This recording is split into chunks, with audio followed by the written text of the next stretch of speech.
Hello, আসসালামু আলাইকুম সবাইকে। একটু প্রথমে সময় নিচ্ছি, দেখে নেই সবাই কি জয়েন করলো কিনা, বা আমার ভয়েস ঠিকঠাক শোনা যাচ্ছে কিনা, সবাই দেখতে পাচ্ছ কিনা একটু জানিও। হ্যাঁ, ওয়ালাইকুম আসসালাম। দেখো তো সাউন্ড সব ঠিক আছে কিনা। হ্যালো, আসসালামু আলাইকুম। ঠিক আছে, ঠিক আছে, সাউন্ড টাউন্ড সব কিছু ঠিক আছে, আলহামদুলিল্লাহ। তো আমরা শুরু করব কিছুক্ষণের মধ্যেই। একদম নতুন একটা ব্যাচের যাত্রা আজকে শুরু হচ্ছে, HSC 24 batch, final revision batch. যে কোনো একটা শুরুই কিন্তু আসলে আমাদের সবার জন্য একটা বড় সুযোগ, তাই না?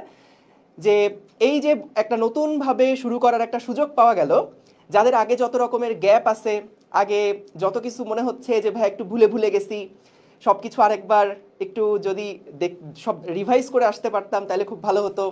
ফার্স্ট ইয়ারের টপিকগুলা মনে হচ্ছে যে অনেক দিন আগে পড়ছি, সেকেন্ড ইয়ার শুরু হওয়ার পরে ফার্স্ট পেপার আর দেখাই হয় নাই। তো এরকম যত রকমের দ্বিধাদ্বন্দ্ব আছে, যত রকমের গাফেলতি আগের আছে, সবগুলাকে পিছনে পাশ কাটিয়ে আমরা কিন্তু আজকে একদম নতুন একটা শুরুতে উপস্থিত হয়েছি। তো আহ, মূলত আমরা আজকে যেটা শুরু করব, আজকে হলো ভেক্টর অধ্যায়। ভেক্টর অধ্যায় দিয়ে আমাদের আজকের এই ক্লাসটা শুরু হচ্ছে, এবং এই ভেক্টর অধ্যায়ের উপরে কিন্তু টোটাল 3টা লেকচার হবে, এবং 3টা লেকচার ইনশাল্লাহ আমরা এমনভাবে নিব যাতে করে তোমার এমসিকিউ প্লাস সিকিউ, এই দুইটা পার্টে কোনো টাইপের যাতে করে কোনো কনফিউশন না থাকে, ঠিক এমনভাবে আমরা চেষ্টা করব তোমাকে সম্পূর্ণভাবে গুছায় দেওয়ার। এখন সবচাইতে বড় যেই ঝামেলাটা হয় তোমাদের এইচএসসি পরীক্ষার সময়, দেখা যায় ভাই এমসিকিউ পেরে যাই, সিকিউতে দেখা যায় গ ঘতেও কোনো অসুবিধা হয় না, আমরা ওই সমস্ত প্রশ্নগুলাই সিলেক্ট করি যেগুলার গ ঘ আমরা পারি। কিন্তু অধিকাংশ স্টুডেন্ট যেটাই আসলে একটু ধরা খায় সেটা হচ্ছে ক খ। তোমরা নিজেরাও যখন বিভিন্ন প্রিটেস্ট পরীক্ষা দিছো, সামনে তোমাদের টেস্ট পরীক্ষা এখনো হয়তো বা অনেকগুলো কলেজের প্রিটেস্ট চলছে, তো তোমাদের জন্য যদি এই তোমরা অলরেডি দেখছো যে ক খতে কিন্তু একটা ভালো রকমের ধাক্কা তোমরা খাও। তো আমরা চেষ্টা করব এমনভাবেই ক্লাসগুলো নেওয়ার যাতে করে তোমার প্রত্যেকটা টপিক যখন আলোচনা হচ্ছে সেই টপিকগুলার মধ্যে কি কি টাইপের ক খ এর প্রশ্ন আসে, কি কি টাইপের গ ঘ এর প্রশ্ন আসে, সেইগুলাও যাতে করে আমরা একই সাথে আলোচনা করে যেতে পারি।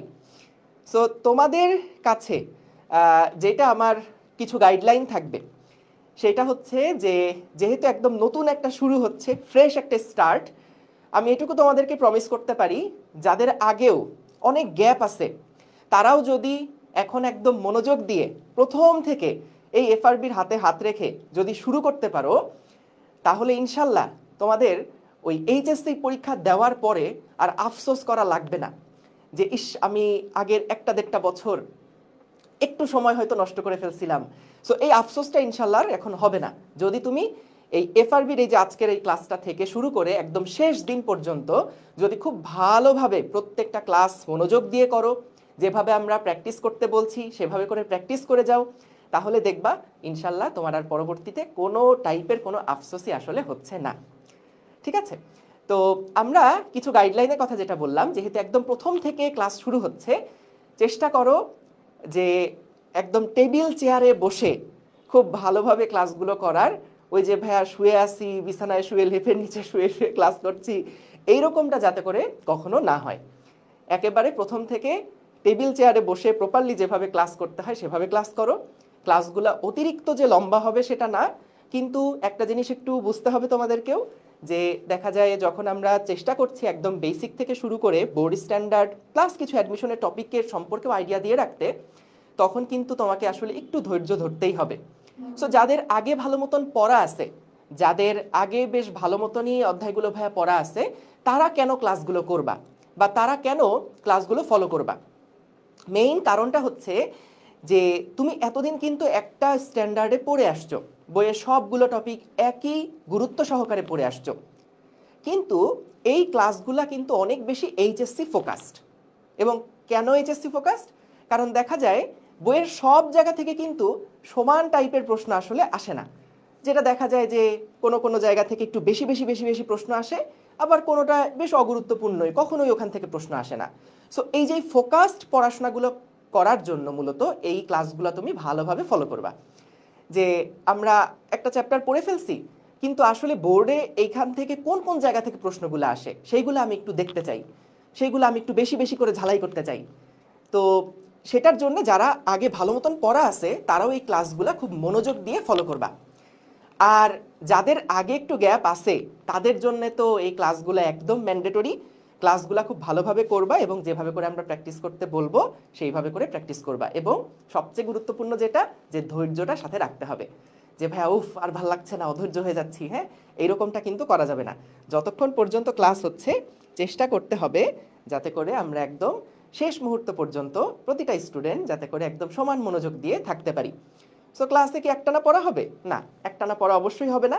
দেখা যাবে যে মাঝে মাঝে কিছু গল্প টল্প হবে, কিন্তু আমরা চেষ্টা করব যে যতটা একটানা মনোযোগ দিয়ে যতটা টপিক বেশি বেশি আগায় নেওয়া যায়। আচ্ছা, আর আর কিছু কথা একটু বলে রাখি, সেটা হচ্ছে যে আমাদের এখানে তুমি বিশেষ করে দেখবা যে আমরা যখন একদম প্রথমে কিন্তু খুব সহজ সহজ টপিক দিয়ে পড়াশোনা শুরু করব, কিন্তু এই সহজ টপিকগুলোর মধ্যে আমরা প্রথমে আগে একটা চ্যাপ্টার ম্যাপিং দেখাই দিব তোমাদেরকে, যে হচ্ছে আসলে ভেক্টর অধ্যায়ের মধ্যে কি কি টপিকগুলো আছে, কোন কোন টপিকগুলো বেশি গুরুত্বপূর্ণ, এই জিনিসগুলা নিয়ে আগে একটু আলোচনা করে তারপরেই আমরা চ্যাপ্টারের মধ্যে ঢুকবো। ঠিক আছে? ওকে। সো আচ্ছা, আমি ফেসবুকের ব্যাপারটা একটু বলে রাখি তোমাদের। ইনশাল্লাহ আগামী সপ্তাহ থেকেই আমরা একদম ওয়েব অ্যাপে লাইভের মধ্যে চলে যাব। ঠিক আছে? এখন ফেসবুক লাইভে হচ্ছে, কিন্তু এক সপ্তাহ পরেই আমরা হচ্ছে ওয়েব অ্যাপের মধ্যে চলে যাব। যেটা দেখা যায় যে অনেকে নতুন ভর্তি হয়, ওয়েব অ্যাপের ব্যাপারগুলা ঠিক আত্মস্থ করতে পারে না, বুঝতে পারে না। সো আগে ফেসবুক যেহেতু কমন, সবাই পারে, এই জন্য আগে ফেসবুকে সবাই আগে করে ফেলুক। তারপরে হচ্ছে আমরা এক সপ্তাহ পরেই ইনশাল্লাহ ওয়েব অ্যাপের জিনিসগুলো আস্তে আস্তে, যখন তোমাদেরকে একটা ডেমো ভিডিও দেওয়া হবে যে কিভাবে করে ওয়েব অ্যাপে ক্লাস করতে হয়, সেই জিনিসগুলো আস্তে আস্তে আমরা দিয়ে ফেলবো। ঠিক আছে? ওকে। তো তাহলে চলো আমরা তাহলে আস্তে আস্তে শুরু করি। মোটামুটি ক্লাসের 7-8 মিনিট হয়ে গেছে, সবাই আশা করি মোটামুটি জয়েন করে ফেলেছো। আমরা চলো তাহলে শুরু করি। ঠিক আছে? বিসমিল্লাহ।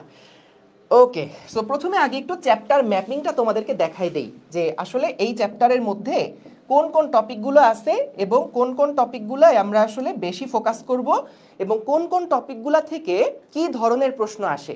যে আমাদের এমসিকিউ এর জন্য কি এই পার্টটা বেশি গুরুত্বপূর্ণ, না সিকিউ এর জন্য এই পার্টটা বেশি গুরুত্বপূর্ণ। সো এইভাবে করে আমরা প্রত্যেকটা জিনিস একটু আগে একটা আইডিয়া নিয়ে নেই, তারপরে দেখা যাবে আমরা যখন যেই টপিকে যাব সেই টপিকটা আমরা হচ্ছে ওই গুরুত্বটা বুঝে তারপরে আমাদের অ্যাটেনশনটা দিতে পারবো। ঠিক আছে? ওকে, চলেন তাহলে আমরা শুরু করে দেই। ওকে, সবার আগে দেখো এই চ্যাপ্টারে একদম শুরুতে যেখানে বেশি বেশি এমসিকিউ গুলো আসে সেটা হচ্ছে ওই যে স্কেলার ভেক্টর থেকে। স্কেলার কোনটা এবং ভেক্টর কোনটা? ও আচ্ছা, ভালো কথা, নোট করার কথা আমি একটু বলে দেই তোমাদেরকে। দেখো, নোট করাটা আমি খাতায় যা কিছু লিখবো শুধুমাত্র ওই জিনিসগুলাই তোমরা নোট করবা। মানে আমি হচ্ছে চেষ্টা করছি, দেখো স্লাইডগুলো একটু যদি দেখো, এইখানে কিছু কিছু লেখা আছে যেই লেখাগুলা তুমি আসলে নোট খাতায় তোলার কোনো দরকারই নাই, কিন্তু পরীক্ষার আগে অবশ্যই একবার চোখ বুলায় যেতে পারলে ভালো। তো এই স্লাইডটা এমনভাবেই বানানোর চেষ্টা করা হয়েছে যাতে করে তুমি পরীক্ষার আগের রাত্রে যদি পুরাটা একবার দেখো, তাহলে তোমার ওই ভেক্টর অধ্যায় থেকে ক খ রিলেটেড যত প্রশ্ন আছে, যত এমসিকিউ সিকিউ টাইপের প্রশ্ন আছে, সবগুলো যাতে করে তোমার একদম মাথার মধ্যে চলে আসে। টেস্ট পেপার সলভ করাটা কিন্তু অনেক বেশি গুরুত্বপূর্ণ। বিগত বছরে যে যে টাইপের প্রশ্নগুলো আসছে সেগুলো বেশি বেশি সলভ করা, এগুলা কিন্তু বেশি গুরুত্বপূর্ণ। সো ক্লাসগুলোর মধ্যে আমরা এমনভাবে চ্যাপ্টার টপিকগুলোকে সাজাইছি যাতে করে তুমি যদি এই কনসেপ্টগুলো ভালোভাবে বুঝো, খুব ভালোভাবে যদি কনসেপ্টগুলো বুঝতে পারো, ধরতে পারো, তাহলে ইনশাল্লাহ টেস্ট পেপারের যত টাইপের প্রবলেম আছে সব ইনশাল্লাহ তুমি নিজে নিজেই করতে পারবা। তাই এটার জন্য একটু ধৈর্য ধরতে হবে আমার সাথে সাথে, এবং যেভাবে করে ক্লাসগুলো আগানো হচ্ছে, যেভাবে করে ক্লাসগুলো নিচ্ছি, সবগুলো একটু ভালোভাবে শুনতে হবে, বুঝতে হবে। ঠিক আছে? আর প্রথমে যেটা বললাম, চ্যাপ্টার ম্যাপিং নোট কতটুকু করবা, যা কিছু খাতায় তোলা লাগবে সেগুলো আমি তোমাদেরকে বলে দিব। হ্যাঁ, মানে ভাইয়া বোর্ডে এখানে লেখা আছে এগুলো সব তুলতে হবে এরকম কিন্তু না। কারণ এই স্লাইডটা তোমার অনেকটা বইয়ের মতন কাজ করবে। বইয়ের যে সমস্ত কি পয়েন্টগুলো আছে যেগুলো একটু বেশি বেশি মনে রাখতে হয় সেইভাবে করে এটা কাজ করবে। সো খাতা কলম সাথে রাখো, ক্যালকুলেটর সাথে রাখো, আমরা যখন ম্যাথ করতে যাব সেই ম্যাথের ক্যালকুলেশনগুলো যাতে করে তুমি করতে পারো সেইটা হচ্ছে তোমার নজরে রাখা উচিত। আর একটা জিনিস হচ্ছে, যারা আগে একাডেমিক ক্লাসগুলো করছো, একাডেমিকের নোট যাদের কাছে আছে তাদের জন্য কিন্তু এই এফআরবির নোট করা দরকার নাই। তোমরা একাডেমিকের যে নোটগুলো করছো সেগুলাই এনাফ, পরে এখান থেকে জাস্ট স্লাইডগুলা ঘুরে ফিরে দেখলেই হবে। আর হচ্ছে যারা আগে ভাইয়া ভালো মতো নোট করা নেই, ছেঁড়াবেড়া অবস্থা, তাদের জন্য বলবো যা কিছু আমি ক্লাসে বলছি, যা কিছু আমি হচ্ছে এখানে লিখবো, সেই জিনিসগুলাই শুধুমাত্র তুমি খাতায় তুলবা, ঠিক আছে? বাদ বাকি আর কোনো কিছু লেখার দরকার নাই। ওকে, ঠিক আছে, চলেন আমরা তাহলে একটু শুরু করি। এখানে হচ্ছে আমাদের স্কেলার ভেক্টর, কোনগুলা স্কেলার কোনগুলা ভেক্টর, এগুলা থেকে এমসিকিউ অনেক আসে। কোনগুলো স্কেলার এবং কোনগুলো ভেক্টর, হ্যাঁ, এইখান থেকে দেখা যায় কি আসে, এমসিকিউ অনেক বেশি আসে। এমসিকিউ অনেক বেশি আসে, যে বলে দেয় যে আমাদের টর্ক এইটা কি একটা স্কেলার না ভেক্টর, বা এরকম প্রশ্ন করে নিচের কোনগুলা স্কেলার নিচের কোনগুলা ভেক্টর, এই টাইপের প্রশ্নগুলো করে। 4টা অপশন দেওয়া থাকে, তার মধ্যে একটা দেখাতে হয়। তো এই জন্য বইয়ের মধ্যে আগে তোমাদের যাদের ফুল বইটা ভালো মতন পড়া আছে তাদের জন্য আসলে এটা কোনো প্রশ্নই না, খুবই সহজ প্রশ্ন। কিন্তু দেখা যায় যাদের পুরা চ্যাপ্টার পুরা বই ভালো মতন সম্পর্কে আইডিয়া নাই, ওইখানে দেখা যায় যে কোন কোন টপিকগুলা মানে কোন কোন চ্যাপ্টারে কোন কোন রাশিগুলা ভেক্টর কোন কোন রাশিগুলা স্কেলার, ওইগুলো মনে রাখতে একটু কষ্ট হয়। তো এই জন্য পরের স্লাইডে যেটা আছে, যতগুলা স্কেলার যতগুলা ভেক্টর প্রশ্নে আসতে পারে সেগুলো সব একটা সিরিয়াল করা আছে, ঠিক আছে? তাই ওগুলো নিয়ে কোনো টেনশন নাই। সো এরপরে যেটা আসে বিশেষ ধরনের ভেক্টর, এরপরে যেটা আসে সেটা হচ্ছে বিশেষ ভেক্টর। কিছু স্পেশাল ভেক্টর আছে, বিশেষ ভেক্টরস। কোন কোন বিশেষ ভেক্টর? ওই যে আমাদের সমান ভেক্টর কাদেরকে বলে, সদৃশ ভেক্টর কাদেরকে বলে, বিপ্রতীপ ভেক্টর কাদেরকে বলে, আয়ত একক ভেক্টর, একক ভেক্টর, এইগুলা থেকে বোর্ড প্রশ্নে প্রচুর পরিমাণে এমসিকিউ আসে, অনেক অনেক এমসিকিউ আসে। এমসিকিউ এর জন্য এটা খুবই একটা ভাইটাল টপিক। আচ্ছা, এরপরে আমাদের আছে হচ্ছে লব্ধি নির্ণয়, এরপরে আছে হচ্ছে লব্ধি নির্ণয়, এরপরে আছে হচ্ছে লব্ধি নির্ণয়। সো লব্ধি নির্ণয় থেকে সিকিউ আসার পরিমাণটা একটু কম, সিকিউ একেবারে আসে না তা না, সিকিউ আসে কিন্তু একটু কম আসে, অত বেশি না, অত বেশি না। কিন্তু এমসিকিউ আসে অনেক, এমসিকিউ আসে অনেক, এখান থেকে এমসিকিউ অনেক বেশি আসে। আচ্ছা, এরপরে আছে হচ্ছে আমাদের নদী নৌকা রিলেটেড প্রবলেম। গত বছরগুলোতে বিভিন্ন বোর্ড পরীক্ষায় এই নদী নৌকা থেকে প্রশ্ন আসলে আসছেই আসছে। সো এখান থেকে সিকিউ খুবই গুরুত্বপূর্ণ, সিকিউ এগুলা থেকে খুবই গুরুত্বপূর্ণ। এমসিকিউ আসলে মোটামুটি গুরুত্বপূর্ণ, হ্যাঁ মোটামুটি গুরুত্বপূর্ণ, কিন্তু সিকিউ এখান থেকে একদম খুব গুরুত্বপূর্ণ। এরপরে আরেকটা খুবই খুবই গুরুত্বপূর্ণ টপিক আছে, সেটা হচ্ছে আপেক্ষিক বেগ রিলেটেড। আপেক্ষিক বেগ রিলেটেড খুবই সহজ সহজ জিনিসগুলো আপেক্ষিক বেগ রিলেটেড। সো আপেক্ষিক বেগ থেকে আসলে সিকিউ আসে অনেক বেশি এবং এমসিকিউ আসে অনেক বেশি। সিকিউ এমসিকিউ দুইটাই আসে। ওই যে বৃষ্টির ছাতা ধরার অঙ্ক, বৃষ্টিতে ছাতা ধরার অঙ্ক, তারপরে হচ্ছে কত কোণে গায়ে বৃষ্টি পড়বে, এই টাইপের যে সমস্ত অঙ্কগুলো আছে এখান থেকে কিন্তু অনেক বেশি আমাদের এমসিকিউ আসে। আর সিকিউগুলো আসে হচ্ছে বেশিরভাগই তোমার হলো ওই যে একটা গাড়ির সাপেক্ষে আরেকটা গাড়ির বেগ নির্ণয় করো, এই টাইপের প্রশ্নগুলো আসে, গাড়ির কাজ ভেজা রিলেটেড প্রশ্ন আসে। তো এগুলা হচ্ছে আমাদের আপেক্ষিক বেগ রিলেটেড যে সমস্ত জিনিসগুলো আছে। আচ্ছা, এগুলা গেল। এরপরে আছে কি, এরপরে আছে হচ্ছে গুণ, ভেক্টরের গুণ থেকে যে সমস্ত প্রশ্নগুলো। সো গুণ থেকে নর্মালি দেখা যায় সিকিউ আসে এমসিকিউ আসে, কিন্তু সিকিউ আসার পরিমাণটা একটু কম, কারণ এই দুইটা সবচেয়ে গুরুত্বপূর্ণ টপিক, এই দুইটা আসলে দেখা যায় সবচেয়ে বেশি গুরুত্বপূর্ণ টপিক। সো আমাদের হচ্ছে গুণ যেটা, এটা আমি হলো একটু সাদা দিয়ে রাখি, সিকিউ এবং এমসিকিউ, সিকিউ এর পরিমাণের থেকে এমসিকিউ অনেক বেশি আসে, এখান থেকে এমসিকিউ অনেক বেশি আসে। ওকে, এরপরে কি আছে? এরপরে আছে হচ্ছে কার্ল গ্রেডিয়েন্ট ডাইভারজেন্স, এরপরে আছে হচ্ছে curl gradient divergence, curl gradient divergence. হ্যাঁ, এই টপিকগুলা থেকে আসলে সিকিউ আসে খুবই কম, এমসিকিউ আসে খুবই কম। এবার আসো ক খ আসলে কোত্থেকে আসে? ক খ সবচাইতে বেশি আসে হচ্ছে এই বিশেষ ধরনের এটার থেকে ক অনেক বেশি প্রশ্ন আসে, যে সমজাতীয় ভেক্টর, সমান ভেক্টর কাদেরকে বলে, বিপ্রতীপ ভেক্টর কাদেরকে বলে, মানে যত টাইপের সংজ্ঞা আছে, আয়ত একক ভেক্টর বলতে কি বুঝো, হ্যাঁ, এই টাইপের সংজ্ঞামূলক যে সমস্ত জিনিসগুলো আছে সেগুলাই কিন্তু কতে অনেক বেশি বেশি আসে। এরপরে কি, এরপরে আছে হচ্ছে আমাদের ক্ষয়ের মধ্যে আসলে এখানে অনেকগুলো টপিক মাঝে মাঝেই আছে যেগুলো থেকে ক্ষয়ের প্রশ্ন হতে পারে। তো আমরা এই স্লাইডের মধ্যে সেইগুলা নিয়ে আসলে আলোচনা করব যে কোন জিনিসগুলো আমাদের দেখা যায় ক্ষয়ের জন্য গুরুত্বপূর্ণ, কোনগুলো ক্ষয়ের জন্য গুরুত্বপূর্ণ, টপিকগুলো আলোচনার সাথে সাথেই আমরা ইনশাল্লাহ একসাথে আলোচনা করে ফেলবো। ওকে, সো এগুলা কি লিখবা কিনা? না, এগুলা লেখা দরকার নেই, এগুলো তো স্লাইডের মধ্যে আছেই।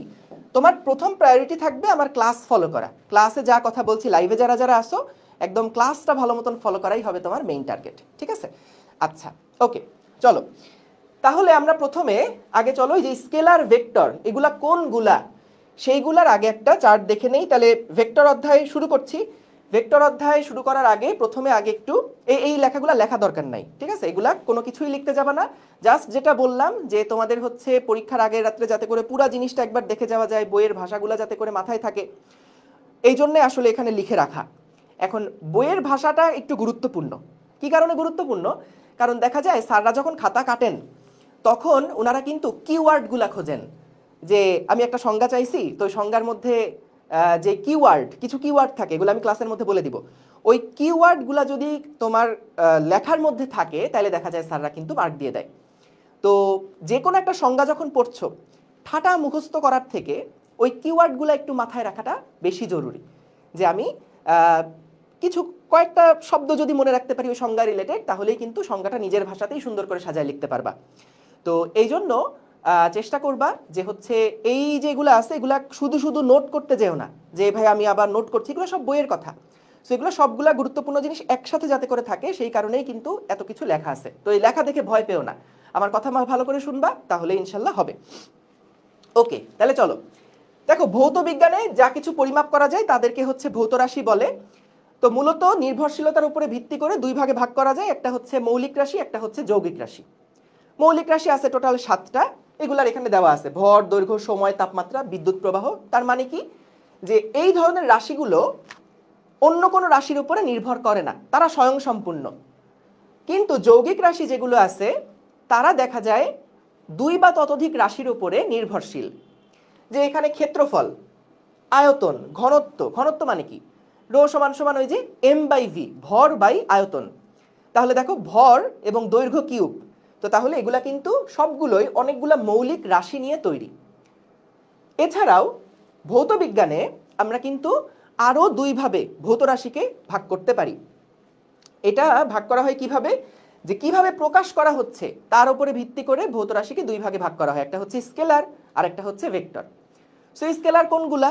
স্কেলার হচ্ছে যেগুলা আমাদের প্রকাশ করার জন্য শুধুমাত্র মান হলেই যথেষ্ট, সেগুলাকে আমরা স্কেলার বলি।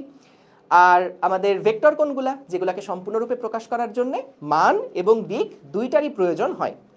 তো তাহলে এইটা দেখো, যখন ভেক্টরের কথা তোমাকে ধরো যে ভেক্টর সংজ্ঞা লিখতে হবে, ভেক্টর বলতে কি বোঝো, ভেক্টর কাকে বলে, জাস্ট এইটা হচ্ছে কিওয়ার্ড, মান এবং দিক উভয়ের প্রয়োজন, মান এবং দিক এইটুকুই হচ্ছে কিওয়ার্ড।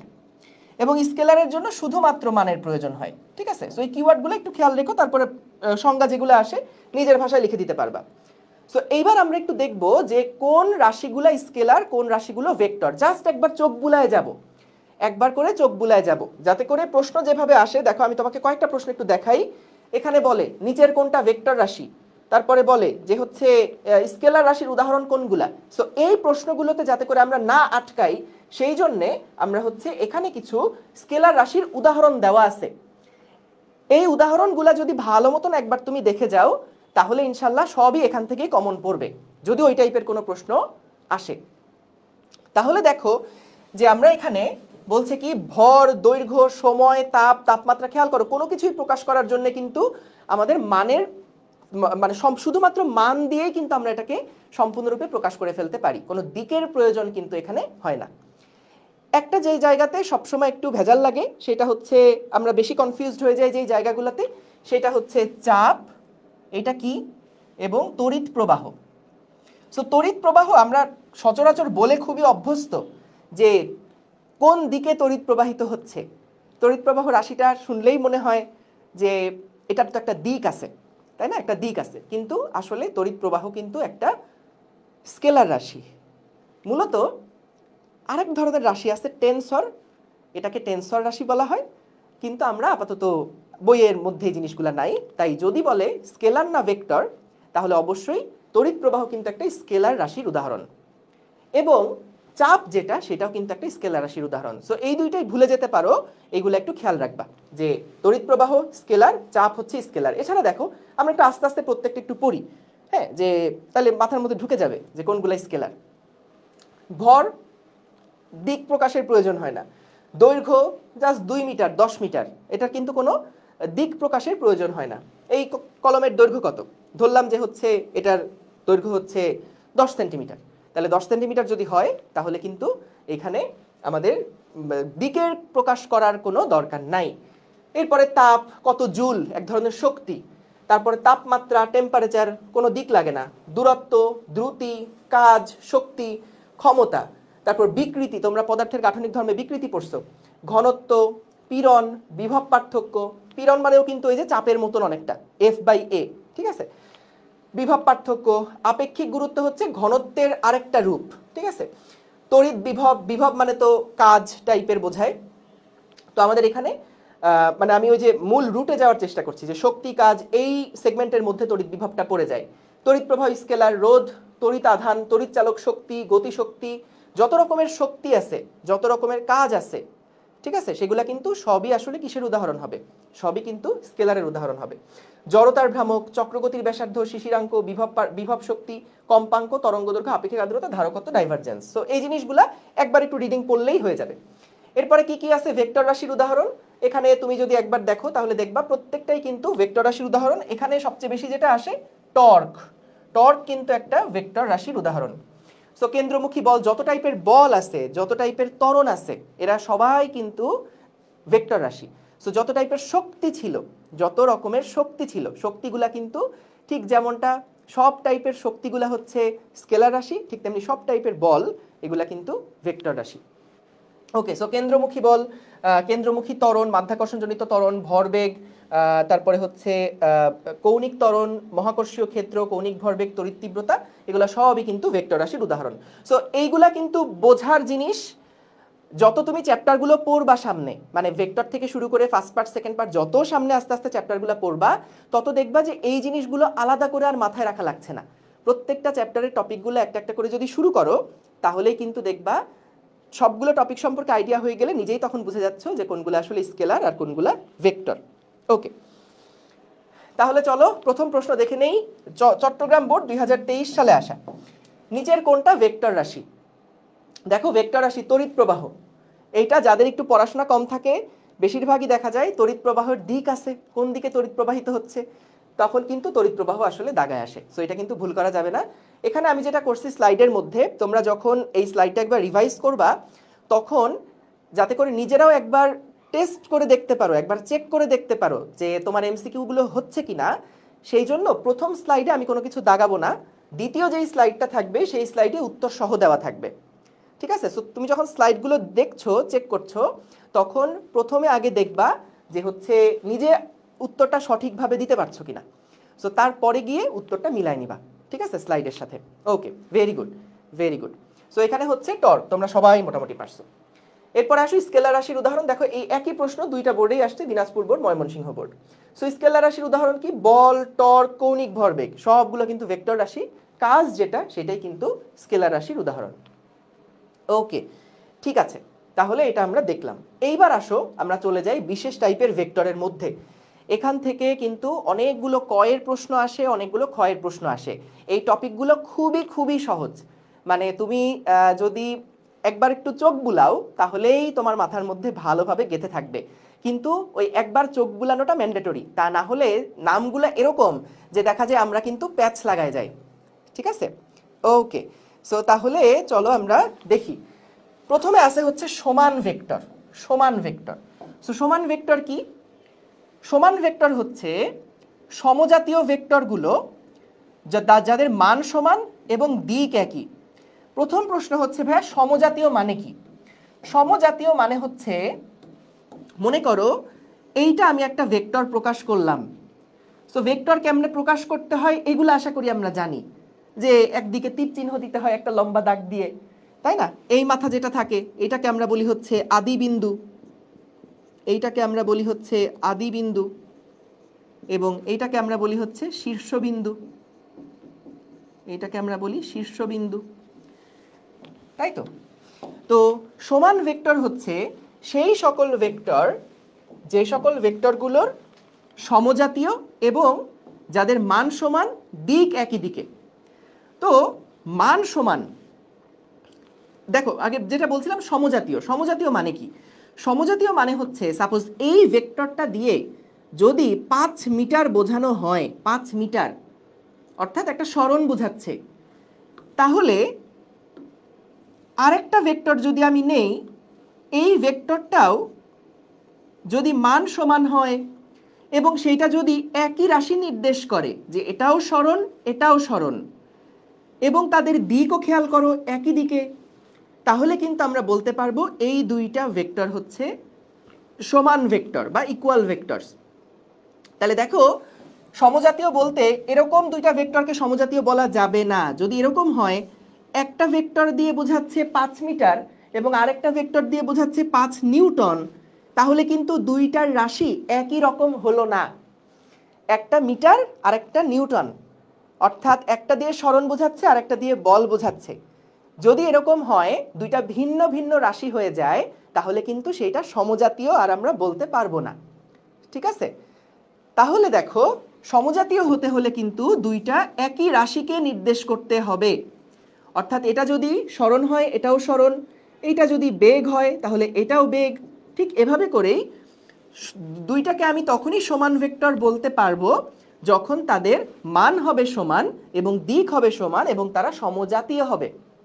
এখন মান সমানটা ছবিতে আমরা কিভাবে বোঝাই? সো মান সমানটা বোঝানোর জন্য আমাদেরকে কিন্তু ওই ভেক্টরগুলোর দৈর্ঘ্যটাকে সেম রাখতে হয়, দৈর্ঘ্যটাকে সেম রাখতে হয়। অর্থাৎ যতক্ষণ আমরা যদি এইভাবে করে দেখি যে এই দিকে একটা ভেক্টর আছে এবং মনে করো আমাদের এইরকম আরেকটা ভেক্টর আছে, তো এই ভেক্টরটাকে যদি আমি বলি এটা হচ্ছে 10 নিউটন বল নির্দেশ করছে এই ভেক্টরটা দিয়ে, তাহলে এটা কিন্তু তার তুলনায় ছোট ভেক্টর। তাই এটাকে কেউ যদি বলে এটা 12 নিউটন তাহলে কিন্তু হবে না, বা কেউ যদি বলে এটা হচ্ছে 10 নিউটন তাহলে কিন্তু হবে না। কেন? কারণ এখানে অবশ্যই আমাদের কিন্তু এইটার সাইজ বড় এটার সাইজ ছোট। যেটার সাইজটা ছোট, যেই ভেক্টরটা আমরা আরেকটার তুলনায় ছোট করে আঁকবো, এটার মানে বোঝাবে তার মানটাও কিন্তু ছোট। অর্থাৎ এটা যদি 10 নিউটন হয় এটা হতে পারে এটা হয়তো বা 6 নিউটন, বা এটা হইতে পারে 5 নিউটন। অর্থাৎ প্রপোর্শনালি আঁকতে হবে।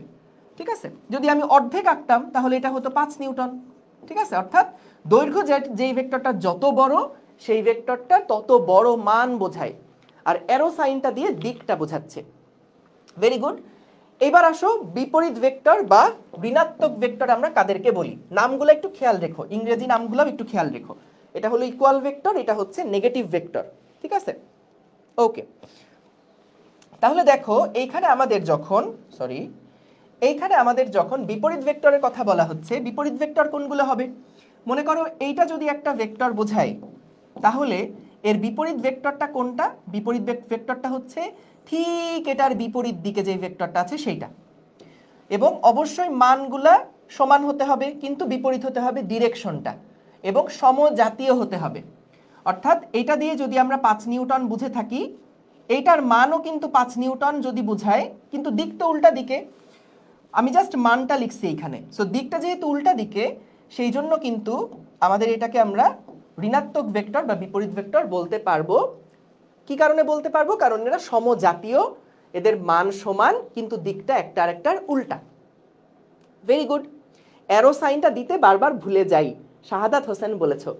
সো না, অ্যারো সাইন যেটা, এই অ্যারো সাইনটা কিন্তু দেওয়াটা মাস্ট, ম্যান্ডেটরি, না হলে কিন্তু বোঝা যাবে না যে ভেক্টরটা কোন দিকে কাজ করছে। এখন দেখো চিটাগাং বোর্ড 2016 এইখানে একটা প্রশ্ন আসছিল, সেটা কি? দুটি সমান সমজাতীয় ভেক্টরের লব্ধি শূন্য হতে পারে কি না? এইটা একটু তোমরা উত্তর দাও তো, আমি একটু দেখতে চাই। দুটি সমান সমজাতীয় ভেক্টরের লব্ধি শূন্য হতে পারে কিনা? সমান এবং সমজাতীয়। দেখো খেয়াল করে যেটা বলছে, আমি জাস্ট বুঝাই দিচ্ছি, পরে সুন্দর করে এটার উত্তর গুছানো লেখা আছে, পরীক্ষায় আসলে কিভাবে করে লিখবে এটা বলা আছে। আমি জাস্ট আগে একটু বুঝাই দিয়ে যাই। দেখো, দুইটা সমান এবং সমজাতীয় ভেক্টর, দুইটা সমান এবং সমজাতীয় ভেক্টরের লব্ধি শূন্য হতে পারে কিনা। খেয়াল করো, একটা ভেক্টর যদি এইটা হয় তাহলে তার সমান ভেক্টর কিন্তু একই ডিরেকশন বরাবর কাজ করবে। এইটা যেই ভেক্টর, এইটাও কিন্তু যদি সমান ভেক্টর হয় তাদের ডিরেকশন কিন্তু একই হবে। তাহলে আমাকে বলো তো, দুইটা সমান সমজাতীয় ভেক্টরের লব্ধি কি শূন্য হতে আসলে পারে? উত্তর হচ্ছে পারে না। কারণ দুইটা সমান ভেক্টর যদি বলা হয় তাহলে তারা তখনই সমান হতে পারবে যখন তাদের মান সমান, দিক সমান। সো দুইটা সমান ভেক্টর যদি আমি যোগ করি তাহলে তাদের কিন্তু লব্ধি যেটা, এটা কিন্তু শূন্য হতে পারে না। আমাকে কি করতে হবে? যদি আমি দেখা যায় একটা ভেক্টরকে বিপরীত করে যোগ করি তখন লব্ধি শূন্য হতে পারে।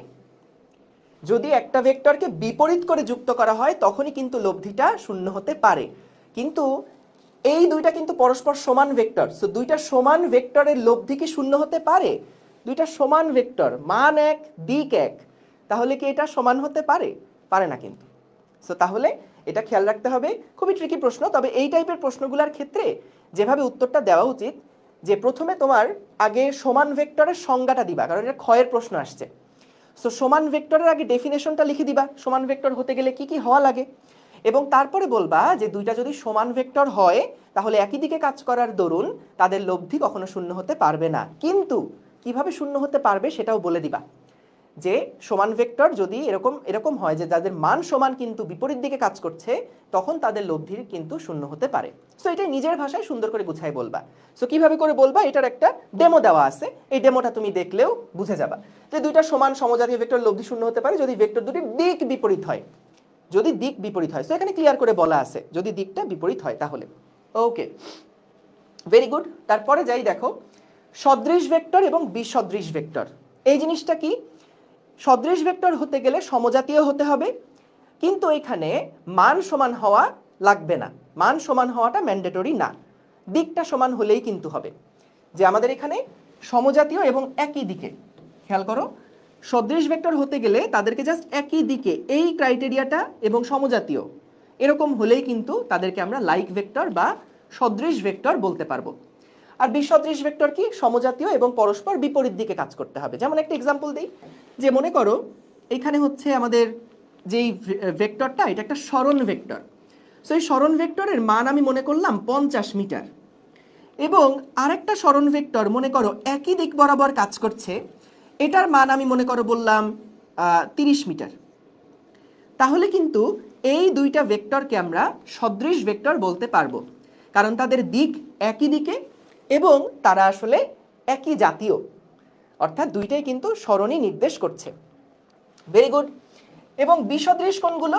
বিসদৃশ হচ্ছে যে আমাদের দুইটা ভেক্টর, তারা হচ্ছে জাস্ট বিপরীত দিকে যদি ক্রিয়াশীল থাকে, মান সমান না হলেও কোনো অসুবিধা নাই, কিন্তু সমজাতীয় হতে হবে এবং বিপরীত দিকে ক্রিয়াশীল থাকতে হবে, তাহলেই আমরা এদেরকে বিসদৃশ ভেক্টর বলবো। তাহলে এখান থেকে কিন্তু আমরা একটা কথা বলতে পারি, সেটা হচ্ছে, একটু জেনে রাখো, যদি এবছর চলে আসে যে আমাদের সমান ভেক্টর যেগুলো আছে, সকল সদৃশ ভেক্টর, বা আমি এটা বলতে পারি, দেখো সকল সমান ভেক্টর, সকল সমান ভেক্টর সদৃশ ভেক্টর,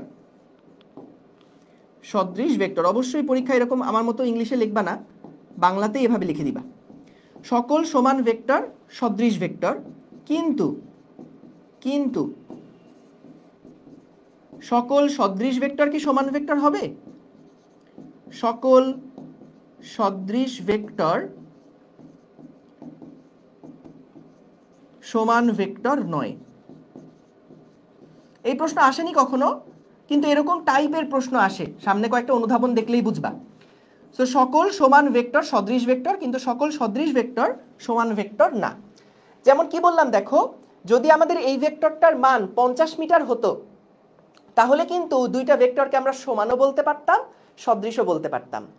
সমান হলে কিন্তু তাদেরকে একই দিকে হতেই হবে, মানও একই হতে হবে, ঠিক না? তো তাহলে আমরা এখান থেকে যেটা দেখছি, যে যদি সমান ভেক্টর হয় যদি সমান ভেক্টর হয় তাহলে তাদের কিন্তু ডিরেকশন যেটা আছে সেটা কিন্তু একই দিকে হতে হয়, মানও একই হতে হয়। আর ডিরেকশন যদি একই দিকে হয় তাহলে কিন্তু আমরা সেটাকে সদৃশ ভেক্টর বলে ফেলতে পারবো। Very good. ওকে, তারপরে আসো যে একই কথা কিন্তু বিসদৃশ এবং এই যে বিপরীত বা ঋণাত্মক ভেক্টরের জন্যও প্রযোজ্য। যে আমাদের সকল টাইপের ঋণাত্মক ভেক্টরকে কিন্তু বিসদৃশ ভেক্টর বলা যাবে। লিখে দেই একটু, যে সকল ঋণাত্মক ভেক্টর, সকল ঋণাত্মক ভেক্টর, সকল ঋণাত্মক ভেক্টরকে বিসদৃশ ভেক্টর বলা যাবে। বিসদৃশ ভেক্টর বলা যাবে। কিন্তু সকল বিসদৃশ ভেক্টর, সকল বিসদৃশ ভেক্টর ঋণাত্মক ভেক্টর নয়।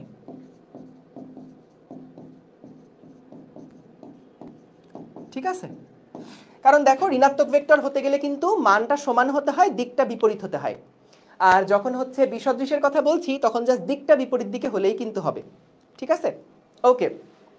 সো আমি যা লিখে দিচ্ছি লেখাগুলো শুধুমাত্র খাতায় তোলো, না তুললেও আসলে অসুবিধা নেই। যখন একবারে ম্যাথ করব তখনই খাতায় তুললে ভালো, কারণ এগুলো তো সব স্লাইডে থেকেই যাচ্ছে, তুমি তো সব স্লাইড একবার চেক করবাই।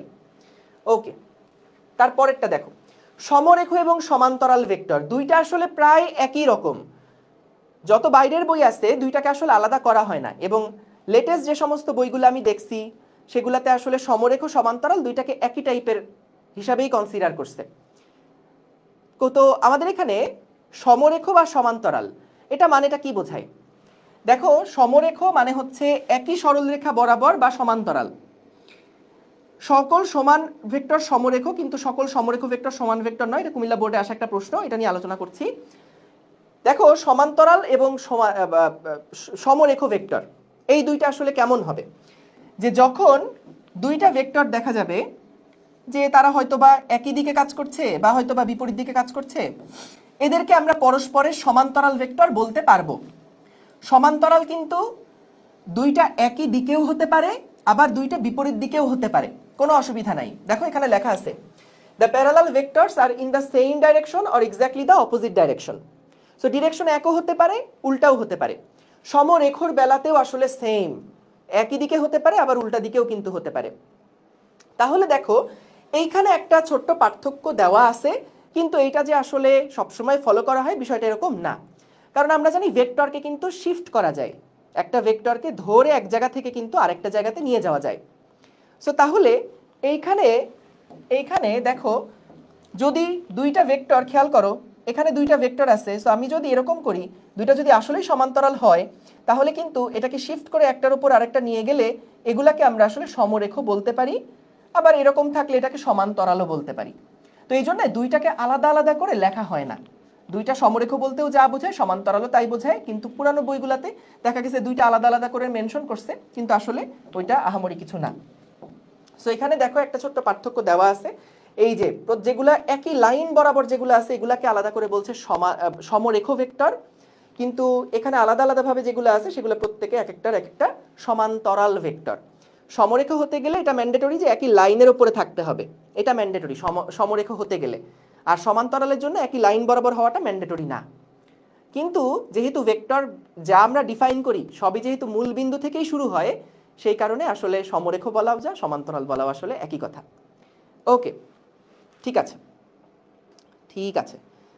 ওকে, সো এগুলা কিন্তু একদম সহজ সহজ জিনিসপত্র, একেবারেই সহজ জিনিসপত্র। এগুলা কিন্তু এখনো পর্যন্ত যা কিছু বলছি একদম পানি ভাত, এগুলা কিন্তু একেবারে সহজ সহজ জিনিসপত্র। ওকে, সো তাহলে দেখো এখানে হলো সকল সমান ভেক্টর যেগুলো আছে, সকল সমান ভেক্টর যেগুলো আছে। ওকে, হ্যাঁ যেটা বলছিলাম যে এখানে সকল সমান ভেক্টর যেগুলো আছে সেগুলোকে কিন্তু আমরা সমরেখ বলতে পারবো। সকল সমান ভেক্টর হচ্ছে সমরেখ, কিন্তু সকল সমরেখ ভেক্টর সমান ভেক্টর নয়। দেখো এখানে অ্যান্সার দেওয়া আছে, কিন্তু আমি আগে এই জিনিসটা বুঝাই আসি। যেটা বললাম, সাপোজ আমাদের দুইটা সমান ভেক্টর, এইটা একটা ভেক্টর এবং তার সমান ভেক্টর হচ্ছে এইটা। খেয়াল করো এই দুইটা ভেক্টর কিন্তু যদি আমি এই দুটো একত্রে রাখি, এক জায়গাতে রাখি, কারণ তো বললাম এখানে রাখাও যে কথা, ভেক্টর শিফটিং করে তো আরেক জায়গাতে নিয়ে যাওয়াই যায়। তাহলে দুইটা ভেক্টর যখন একটার উপর আরেকটাকে আমি রাখছি, তখন খেয়াল করে দেখো দুইটা কিন্তু এক্স্যাক্টলি সমান এবং সমরেখ হচ্ছে। কিন্তু যদি আমি একটাকে একটু ছোট করে দেই, তাহলে এরা সমরেখ ঠিকই, একই রেখা বরাবর আছে ঠিকই, কিন্তু এরা আসলে সমান ভেক্টর না। এই ভেক্টর আর এই ভেক্টর কিন্তু পরস্পর সমান না। ঠিক আছে, দুইটা ভেক্টর কিন্তু পরস্পর সমান না। ওকে, তাহলে এগুলা খুবই সহজ জিনিস। কিভাবে করে ভাষায় প্রকাশ করবা এখানে লেখা আছে, শোনো একটা আইডিয়া দিয়ে দেই। খ নাম্বার প্রশ্নে যদি এগুলো আসে তাহলে কি করবা? বলছে না সকল সমরেখ ভেক্টর সমান ভেক্টর নয়। তোমার প্রথম কাজ হবে সমরেখ ভেক্টর কি এটা আগে ডিফাইন করা এবং সমান ভেক্টর কি সেটা আগে ডিফাইন করা। এই দুইটা ডিফাইন করতে পারলেই তুমি আসলে ওই সংজ্ঞা থেকেই লাইন টেনে দিতে পারবা যে কেন আসলে এই স্টেটমেন্টটা সত্যি। ওকে, ঠিক আছে, তারপরে শুরু করি। দেখো আরেকটা কি বললো, সমান ভেক্টর সমান্তরাল ভেক্টর কিনা। তোমরা একটু উত্তর দাও তো, সমান ভেক্টর কি সমান্তরাল ভেক্টর হবে? সমান ভেক্টর যেগুলো তারা কিন্তু অবশ্যই সমান্তরাল হতে হবে, কারণ মান এবং দিক সেম থাকতে হবে। তো দেখো টপিকগুলা কিন্তু অনেক সহজ সহজ, এইগুলা কিন্তু একবার পড়লেই আসলে সবার মনে থাকার কথা। তো এগুলা নিয়ে একদম প্যারা খাওয়া যাবে না, জাস্ট একবার করে রিভাইজ করলেই কিন্তু হয়ে যাবে। ওকে, তাহলে সমান ভেক্টর সমান্তরাল ভেক্টর কিনা একবার রিডিং পড়বা। প্রথমে আগে কি বললাম, সমান ভেক্টরটা ডিফাইন করবা, খ নাম্বার প্রশ্নে আসলে সমান্তরাল ভেক্টর কিনা একবার ডিফাইন করবা এবং চেষ্টা করবা একটা ছবি ছোটখাটো এঁকে দেওয়ার জন্য, তাহলে খতে আর মার্ক কাটতে পারবে না ইনশাল্লাহ। ওকে, সংজ্ঞা যদি হয় তারপর সংজ্ঞা থেকে লাইন টেনে দিবা এবং তারপরে সমান ভেক্টর সমান্তরাল ভেক্টর লিখে দিলেই হয়ে যাবে। সো কিভাবে লিখবা এখানে একটা ডেমো দেওয়া আছে, এটা দেখেও হয়ে যাবে। ওকে, বিপ্রতীপ ভেক্টর, এখান থেকেও এমসিকিউ আসে অনেক বেশি এবং মাঝে মাঝে ক নাম্বার প্রশ্ন চলে আসে। বিপ্রতীপ ভেক্টর কি বলছে, একটা বিপ্রতীপ ভেক্টরকে সমরেখ ভেক্টর বলা যাবে কি না। সো বিপ্রতীপ ভেক্টর আসলে কোনগুলা সেটা আগে আমরা একটু দেখি। সো বিপ্রতীপ ভেক্টর হচ্ছে দুইটা সমান্তরাল ভেক্টরের একটার মান অপরটার বিপ্রতীপ হলে। তার মানে কি, যে মনে করো এইখানে যেই ভেক্টরটা আছে, এইখানে যেই ভেক্টরটা আছে, এই ভেক্টরটা হচ্ছে আমাদের 5 এর মান হচ্ছে 5, ঠিক আছে, একক ভেক্টর দিয়ে দিলাম একটা 5i ক্যাপ, এবং আরেকটা ভেক্টর আমরা নিলাম এরকম যে যেটার মান 5-এর ইনভার্স অর্থাৎ 1/5i, এমন যদি হয় তাহলে দুইটা পরস্পর বিপ্রতীপ ভেক্টর বা রেসিপ্রোকাল ভেক্টর। এবং তাদেরকে অবশ্যই কিন্তু দেখো আই এর ডিরেকশন বরাবরই যেহেতু হয়েছে, তাদেরকে অবশ্যই পরস্পর সমান্তরালও হতে হবে। সো দুইটি সমান্তরাল ভেক্টরের একটার মান অপরটার বিপ্রতীপ হলে, দেখো একটার মান যদি অপরটার বিপ্রতীপ হয়, মান হচ্ছে অপরটার বিপ্রতীপ যদি হয়, ঠিক আছে, তাহলেই কিন্তু এটা আমরা বলতে পারবো যে পরস্পর বিপ্রতীপ ভেক্টর হবে। ঠিক আছে, সুন্দর। আচ্ছা, এবার কি অনুধাবনমূলক প্রশ্ন যেটা আসে, একটা বিপ্রতীপ ভেক্টরকে সমরেখ ভেক্টর বলা যাবে কিনা। সো দেখো সমরেখ হতে গেলে কিন্তু একই লাইন বরাবর হতে হয় এবং বিপ্রতীপটাও একই দিক বরাবর নির্দেশ করে, তাহলে উত্তর হচ্ছে বলা যাবে। তো এটা কিন্তু খেয়াল রেখো। ওকে, এরপরে কি সমতলীয় ভেক্টর অসমতলীয় ভেক্টর। সমতলীয় ভেক্টর যেটা সেটা হচ্ছে যে আমাদের যদি একই তলে থাকে, 3-4টা ভেক্টর যদি একই তলে থাকে তাহলে সেই ভেক্টরগুলোকে আমরা একই সমতলীয় ভেক্টর বলতে পারি। এটার জন্য সমজাতীয় হওয়ার কোনো দরকার নাই, এটার জন্য সমজাতীয় হওয়ার কিন্তু কোনো দরকার নাই। হ্যাঁ, সাপোজ এখানে একটা টেবিল আছে, ঠিক আছে, বা আমি একটা কাজ করি, দাঁড়াও, এইখানে আমরা যদি সামহাউ আমরা যদি এখানে দুইটা তল আঁকছি, মনে করো এখানে আমরা দুইটা তল আঁকছি, তো কোনো ভেক্টর সাপোজ দেখা গেল কোনো ভেক্টর এইখানে একটা ভেক্টর আছে মনে করো, তারপর এই তলের উপর এখানে আরেকটা ভেক্টর আছে, এই দিকে আরেকটা ভেক্টর আছে, মানে সবগুলোই মনে করো এই তলের উপরেই অবস্থান করছে। সো যদি সবগুলো ভেক্টর এরকম তলের উপরে অবস্থান করে, এই 3টা ভেক্টর কিন্তু তারা সমতলীয় ভেক্টর, একই তলের উপরে তারা অবস্থান করছে। কিন্তু যদি এরকম হয় কোনো একটা ভেক্টর এরকম একটা ভিন্ন তলে চলে গেল, এরকম একটা ভিন্ন তলে চলে গেল, তাহলে দেখো এই সবুজ দুইটা ভেক্টর কিন্তু একই তলে আছে, দুইটা ভেক্টর একই তলে আছে, কিন্তু নীল 3টা ভেক্টর কিন্তু একই তলে নাই। তাহলে এই দুইটাকে আমরা সমতলীয় বলতে পারবো, এই 3টাকে আমরা সমতলীয় বলতে পারবো। কিন্তু যদি জিজ্ঞেস করা হয় এই দুইটা কি একই সমতলে আছে কিনা, বা যদি এটা জিজ্ঞেস করা হয় যে এখানে তিনটা ভেক্টর, এই তিনটা ভেক্টর কি আসলে একই সমতলে আছে কিনা, তাহলে উত্তর কিন্তু না, তারা একই সমতলে এখানে নাই। ঠিক আছে, একই সমতলে তারা নাই। তাহলে সমতলীয় অসমতলীয় বুঝছি, যদি একই তলে থাকে তাহলে সমতলীয়, আর যদি ভিন্ন ভিন্ন তলে থাকে তাহলে সেগুলা কিন্তু অসমতলীয় ভেক্টর হবে।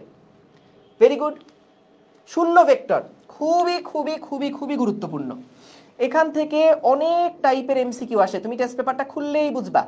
এবং প্রত্যেকটা লাইন এগুলা যেগুলো লেখা আছে সেগুলো সবই কিন্তু এক একটা এমসিকিউ এর লাইন। এগুলা একটু একবার দেখে গেলে এমসিকিউতে আর ইনশাল্লাহ কোনো অসুবিধা হবে না। ঠিক আছে, ওকে। সো দেখো এখানে আমরা যেটা বলছি যে দেখো শূন্য ভেক্টর, যে ভেক্টরের মান শূন্য তাকে শূন্য ভেক্টর, নাল ভেক্টর বলে। এর উল্টাকে আমরা বলি হচ্ছে সঠিক ভেক্টর। সো শূন্য ভেক্টর কোনগুলা? যেই ভেক্টরগুলোর দেখা যায় মান শূন্য, সেই ভেক্টরগুলোকে বলে শূন্য ভেক্টর। আর যেই ভেক্টরগুলোর মান শূন্য না, সেগুলোকে বলা হয় সঠিক ভেক্টর বা প্রপার ভেক্টর। সো শূন্য ভেক্টর যেগুলা, এখানে কিন্তু দেখো এরা অবশ্যই সঠিক ভেক্টর না। সঠিক ভেক্টর মানে যাদের মান আছে। সঠিক ভেক্টর কারা? সঠিক ভেক্টর তারাই যাদের মান শূন্য না, যাদের মান শূন্য নয়, যাদের মান শূন্য নয়। আবারও বলছি, এইগুলা কিন্তু শুধু শুধু পড়াচ্ছি না, এই প্রত্যেকটা জিনিস কিন্তু তুমি টেস্ট পেপার খুললেই দেখবা তোমার এমসিকিউ এর মধ্যে আছে, তোমার ক নাম্বার প্রশ্নের মধ্যে আছে, এবং যে অনুধাবনগুলো দেখালাম প্রত্যেকটা কিন্তু বোর্ডে আসা প্রশ্ন। তো আমরা তো ম্যাথের মধ্যে ঢুকবোই, কিন্তু তার আগে যাতে করে ক খ নিয়ে কোনো প্যারা না হয়, ঝামেলা না হয়, সেই জন্য এগুলো একবার একটু রিভাইজ করাই যাচ্ছি। সো এগুলা তুমি যদি স্লাইড ভালো মতন দেখে যাও পরীক্ষার আগে, ইনশাল্লাহ সম্পূর্ণ জিনিসটা তোমার মাথায় থাকবে। ওকে, সো তাহলে দেখো সমতল কনসেপ্টটা বুঝি নাই। দেখো সমতল মানে হচ্ছে একই তলের উপরে থাকবে। মনে করো আমি হচ্ছে এখানে একটা এই যে ফোন নিছি, এই ফোনের উপরে মনে করো তিনটা ভেক্টর আছে, এখানে একটা ভেক্টর, এখানে একটা ভেক্টর, এখানে একটা ভেক্টর আছে। সো ফোনের উপরে যদি তিনটা ভেক্টর থাকে, ফোনের উপরে যদি তিনটা ভেক্টর থাকে, তাহলে কিন্তু এই তিনটা ভেক্টর হবে একই সমতলে থাকা ভেক্টর, এবং এগুলোর জন্য সমজাতীয় হওয়া লাগবে না, একটা তলের উপরে যদি থাকে। ঠিক আছে, কিন্তু যদি ভিন্ন ভিন্ন তলে থাকে, যে ধরো একটা চেয়ার, একটা চেয়ার আঁকি, তারও একটা চেয়ার আঁকাই, এইখানে আমি আগে একটা চেয়ার আঁকাই, এই যে ধরো একটা চেয়ার, ঠিক আছে, এই একটা চেয়ার। সো যদি এরকম হয় যে কিছু সবগুলা ভেক্টর, এখানে একটা ভেক্টর আছে, এই তল বরাবর একটা ভেক্টর আছে, আবার মনে করো এইখানে আরেকটা ভেক্টর আছে। সো যদি তিনটা এরকম একই তলে থাকে, তাহলে তাদেরকে আমরা বলতেছি দেখো একই সমতলে থাকা ভেক্টর। কিন্তু যদি এখানে একটা ভেক্টর থাকে, এখানে আরেকটা ভেক্টর থাকে, এখানে আরেকটা ভেক্টর থাকে, তাহলে কিন্তু দেখো এই যেই পিঙ্ক কালারের যে দুইটা ভেক্টর, পিঙ্ক তার না বেগুনি, বেগুনি কালারের যে দুইটা ভেক্টর এবং সবুজ যে ভেক্টর, এগুলা কিন্তু একই সমতলে নাই, এরা ভিন্ন ভিন্ন তলে আছে। সো আশা করি সহজ জিনিস বুঝছো। ওকে, শূন্য ভেক্টর কি? শূন্য ভেক্টর হচ্ছে যেহেতু তার মান শূন্য, তাহলে কিন্তু কোনো লাইন আমরা টানতে পারবো না।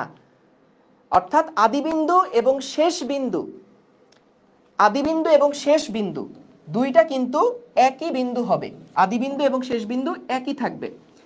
এর মান হচ্ছে শূন্য, নির্দিষ্ট কোনো দিক নেই। এগুলা থেকে যে কত অবজেক্টিভ আসে তুমি টেস্ট পেপার খুললেই দেখবা যে এখানে নির্দিষ্ট কোনো দিক নেই। নাল ভেক্টরের মান হচ্ছে শূন্য, নাল ভেক্টরের মান শূন্য, আদিবিন্দু শীর্ষবিন্দু একই, দুইটা সমান ভেক্টর বিয়োগ করে শূন্য ভেক্টর পাওয়া যায়। কি বললো? দুইটা সমান ভেক্টর।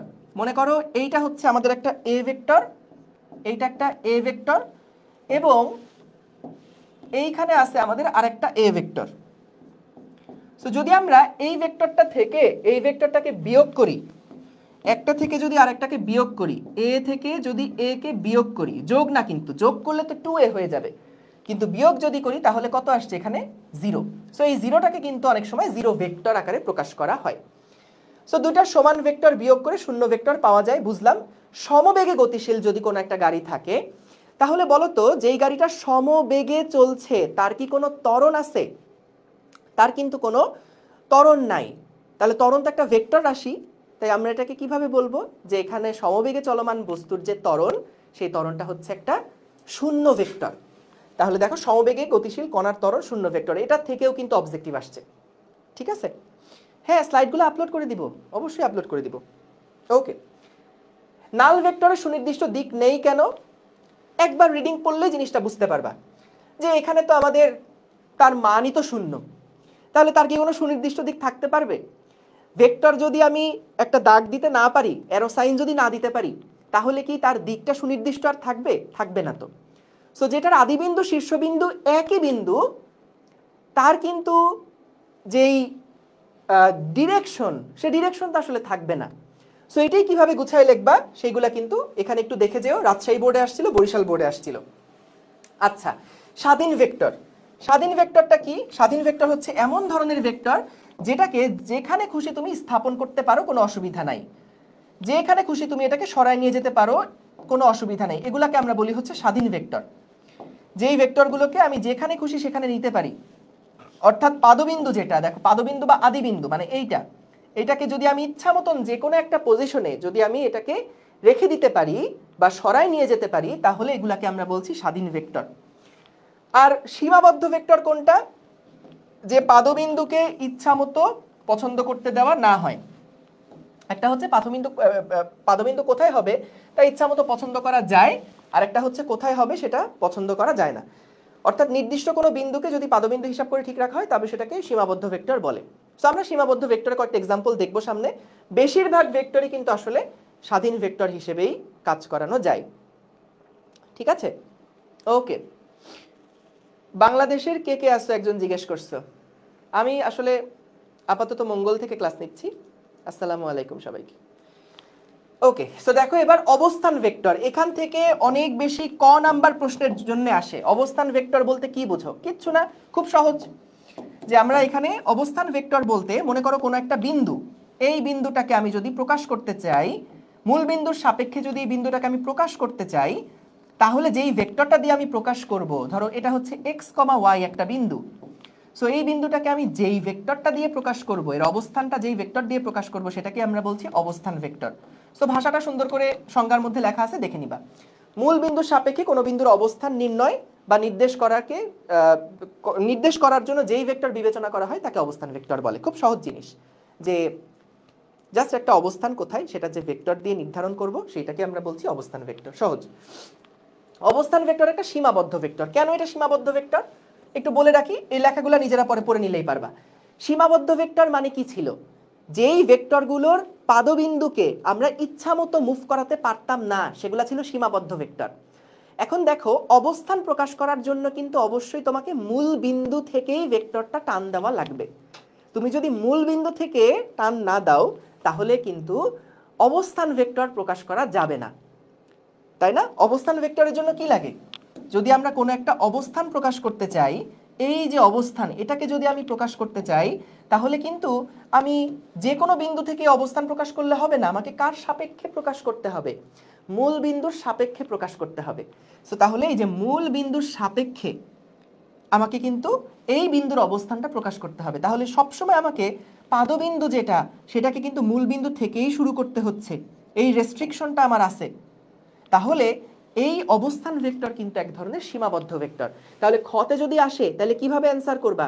প্রথমে আগে সীমাবদ্ধ ভেক্টর কাকে বলে লিখবা, তারপরে অবস্থান ভেক্টর কাকে বলে সেটা লিখবা, এবং তারপরে ওই দুইটার মধ্যে জাস্ট লিঙ্ক করাই দিবা, তাইলেই হবে। আর আরো ভালো হয় যদি অবস্থান ভেক্টর একটা ছবি আঁকায় দিয়ে আসতে পারো।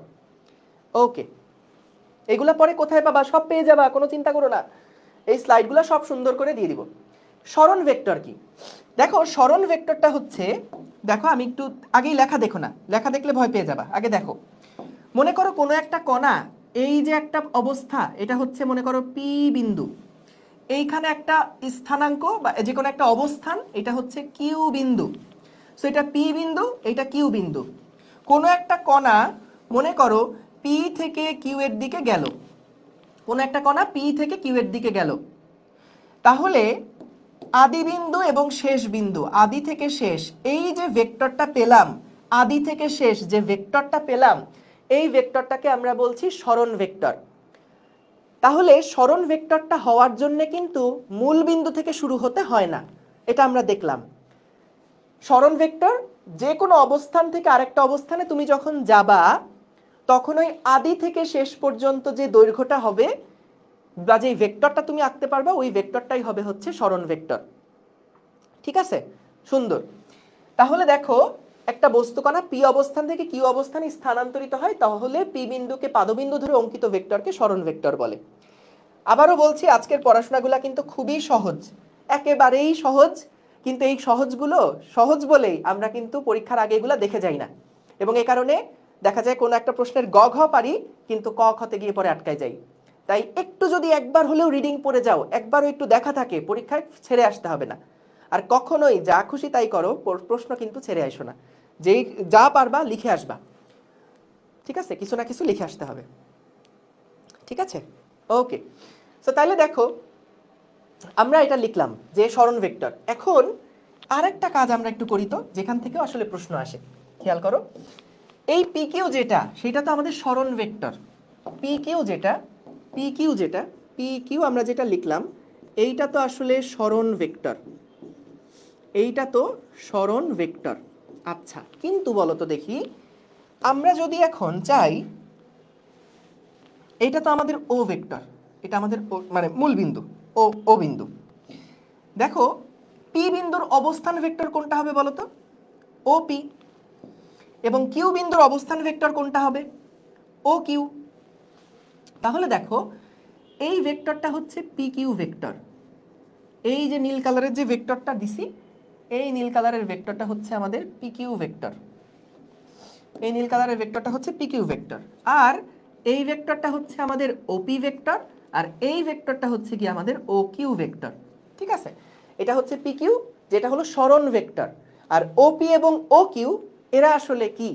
এরা কিন্তু আমাদের অবস্থান ভেক্টর। তাহলে আমি এটা একটু লিখে দেই যে ওপি এবং ও কিউ, ওপি ভেক্টর এবং ও কিউ ভেক্টর, এইগুলা কিন্তু আমাদের অবস্থান ভেক্টর। অবস্থান ভেক্টর। সো আমরা যখন ভেক্টরের যোগ শিখব, মানে একটু দেখে আসবো, সো ভেক্টরের যোগটা শেখার পরে সরণ ভেক্টরের সাথে অবস্থান ভেক্টরের যে রিলেশন, সেটাও আমরা একটু দেখে ফেলবো। সো এখন আপাতত জাস্ট জিনিসগুলো চিনে যাই কোনটা কোন ভেক্টর, তারপরে আমাদের ওই টপিক আবার আসবে। সো পিকিউ মানে হচ্ছে সরণ ভেক্টর। পিকিউ যেটা আছে এটাকে একটু ওই কালারটা দিয়ে দিই, তাহলে ভালো লাগবে।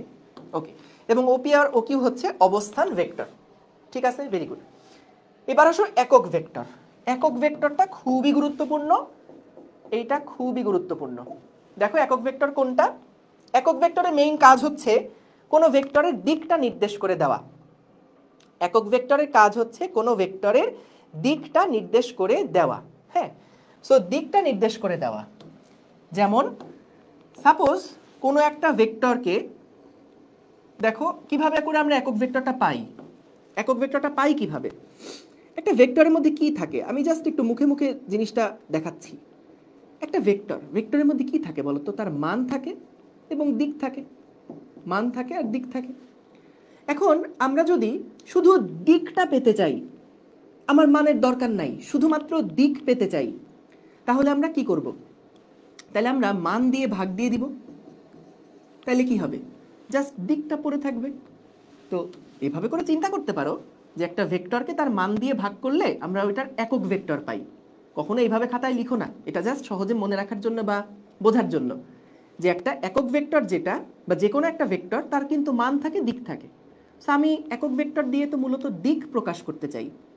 তাহলে যদি দিকটাকে রাখতে চাই, তাহলে মানটাকে সরাতে হবে। মানটা সরানোর জন্য মান দিয়ে ভাগ দিলেই কিন্তু মান এককে মান হয়ে যায়। তাহলে দিক যেটা পড়ে থাকে ওইটাই কিন্তু আসলে ওই একক ভেক্টরটা দিয়ে প্রকাশ পাচ্ছে। সো এগুলো লিখে রাখলাম না, এটা জাস্ট মনে রাখানোর জন্য বললাম। আচ্ছা, সো দেখো এখানে কি বললো, যে সকল ভেক্টরের মান শূন্য নয়, এরকম একটা ভেক্টরকে যদি আমরা তার মান দিয়ে ভাগ করলে ওই দিকে একটা একক ভেক্টর পাওয়া যাবে। অর্থাৎ যে ভেক্টর রাশির মান এক একক তাকে একক ভেক্টর বলে। ঠিক আছে, একক ভেক্টর হচ্ছে যে রাশির মান এক একক, তাকেই হচ্ছে আমরা একক ভেক্টর বলি। ওকে, ঠিক আছে। এইবার আসো আয়ত একক ভেক্টর। দুইটার মধ্যে কিন্তু পার্থক্য জিজ্ঞাসা করে। আয়ত একক ভেক্টর খুবই গুরুত্বপূর্ণ, ক নাম্বার প্রশ্নে আসে। আয়ত একক ভেক্টরটা আর একক ভেক্টরের মধ্যে পার্থক্যটা কি? আয়ত একক ভেক্টরটা হচ্ছে এইখানের ভেক্টরগুলো হচ্ছে এক্স অক্ষ, ওয়াই অক্ষ, জেড অক্ষ বরাবর। অর্থাৎ মনে করো কোনো একটা স্থানাঙ্ক ব্যবস্থা যদি আমি এখানে একটু আঁকি, তাহলে দেখো সাপোজ কোনো একটা লোক এক্স অক্ষ বরাবর, মনে করো কোনো একটা লোক এক্স অক্ষ বরাবর, এটা হচ্ছে এক্স অক্ষ। সো কোনো একটা লোক এক্স অক্ষ বরাবর মনে করো 5 একক দূরত্ব গেল, 5 একক দূরত্ব গেল। এই ভেক্টরটাকে আমি এ দিয়ে প্রকাশ করলাম। তাহলে আমরা এটাকে লিখি কিভাবে দেখো, এই এ ভেক্টর সমান কি হবে 5, এটা তো মান লিখলাম। দিকটা কিভাবে লিখব, এক্স অক্ষ বরাবর একক ভেক্টর কত, আই ক্যাপ। এক্স অক্ষ বরাবর একক ভেক্টরকে আমরা আই ক্যাপ দিয়ে প্রকাশ করি, ওয়াই অক্ষ বরাবর একক ভেক্টরকে জে ক্যাপ দিয়ে প্রকাশ করি, এবং জেড অক্ষ বরাবর একক ভেক্টরকে আমরা হচ্ছে কে ক্যাপ দিয়ে প্রকাশ করি, আই জে কে। অর্থাৎ একক ভেক্টর আর আয়ত একক ভেক্টর দুইটার মধ্যে জাস্ট সিম্পল পার্থক্যটা কোনটা, একক ভেক্টর যেটা সেইটা হচ্ছে ভাইয়া যে কোনো ভেক্টরকে তার মান দিয়ে ভাগ করবা, তাহলেই তুমি অমুক ভেক্টরের একক ভেক্টরটা পেয়ে যাবা।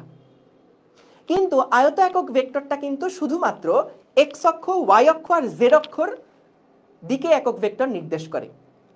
ঠিক আছে, আয়ত একক ভেক্টর শুধুমাত্র আই জে ক্যাপ এইটা নির্দেশ করে, এটুকু মাথায় রাখলেই হবে। কিভাবে লিখবা সেটার জন্য এই সংজ্ঞাটা সুন্দর করে দেখা আছে। ত্রিমাত্রিক স্থানাঙ্ক ব্যবস্থায় পরস্পর লম্ব তিনটা অক্ষ থাকে, যথা এক্স অক্ষ, ওয়াই অক্ষ, জেড অক্ষ। এক্স অক্ষের দিকে বিভিন্ন ভেক্টর প্রকাশ করার জন্য সুনির্দিষ্ট একক ভেক্টর থাকে, সেইটাকে আমরা হচ্ছে আই দিয়ে ব্যবহার করা হয়।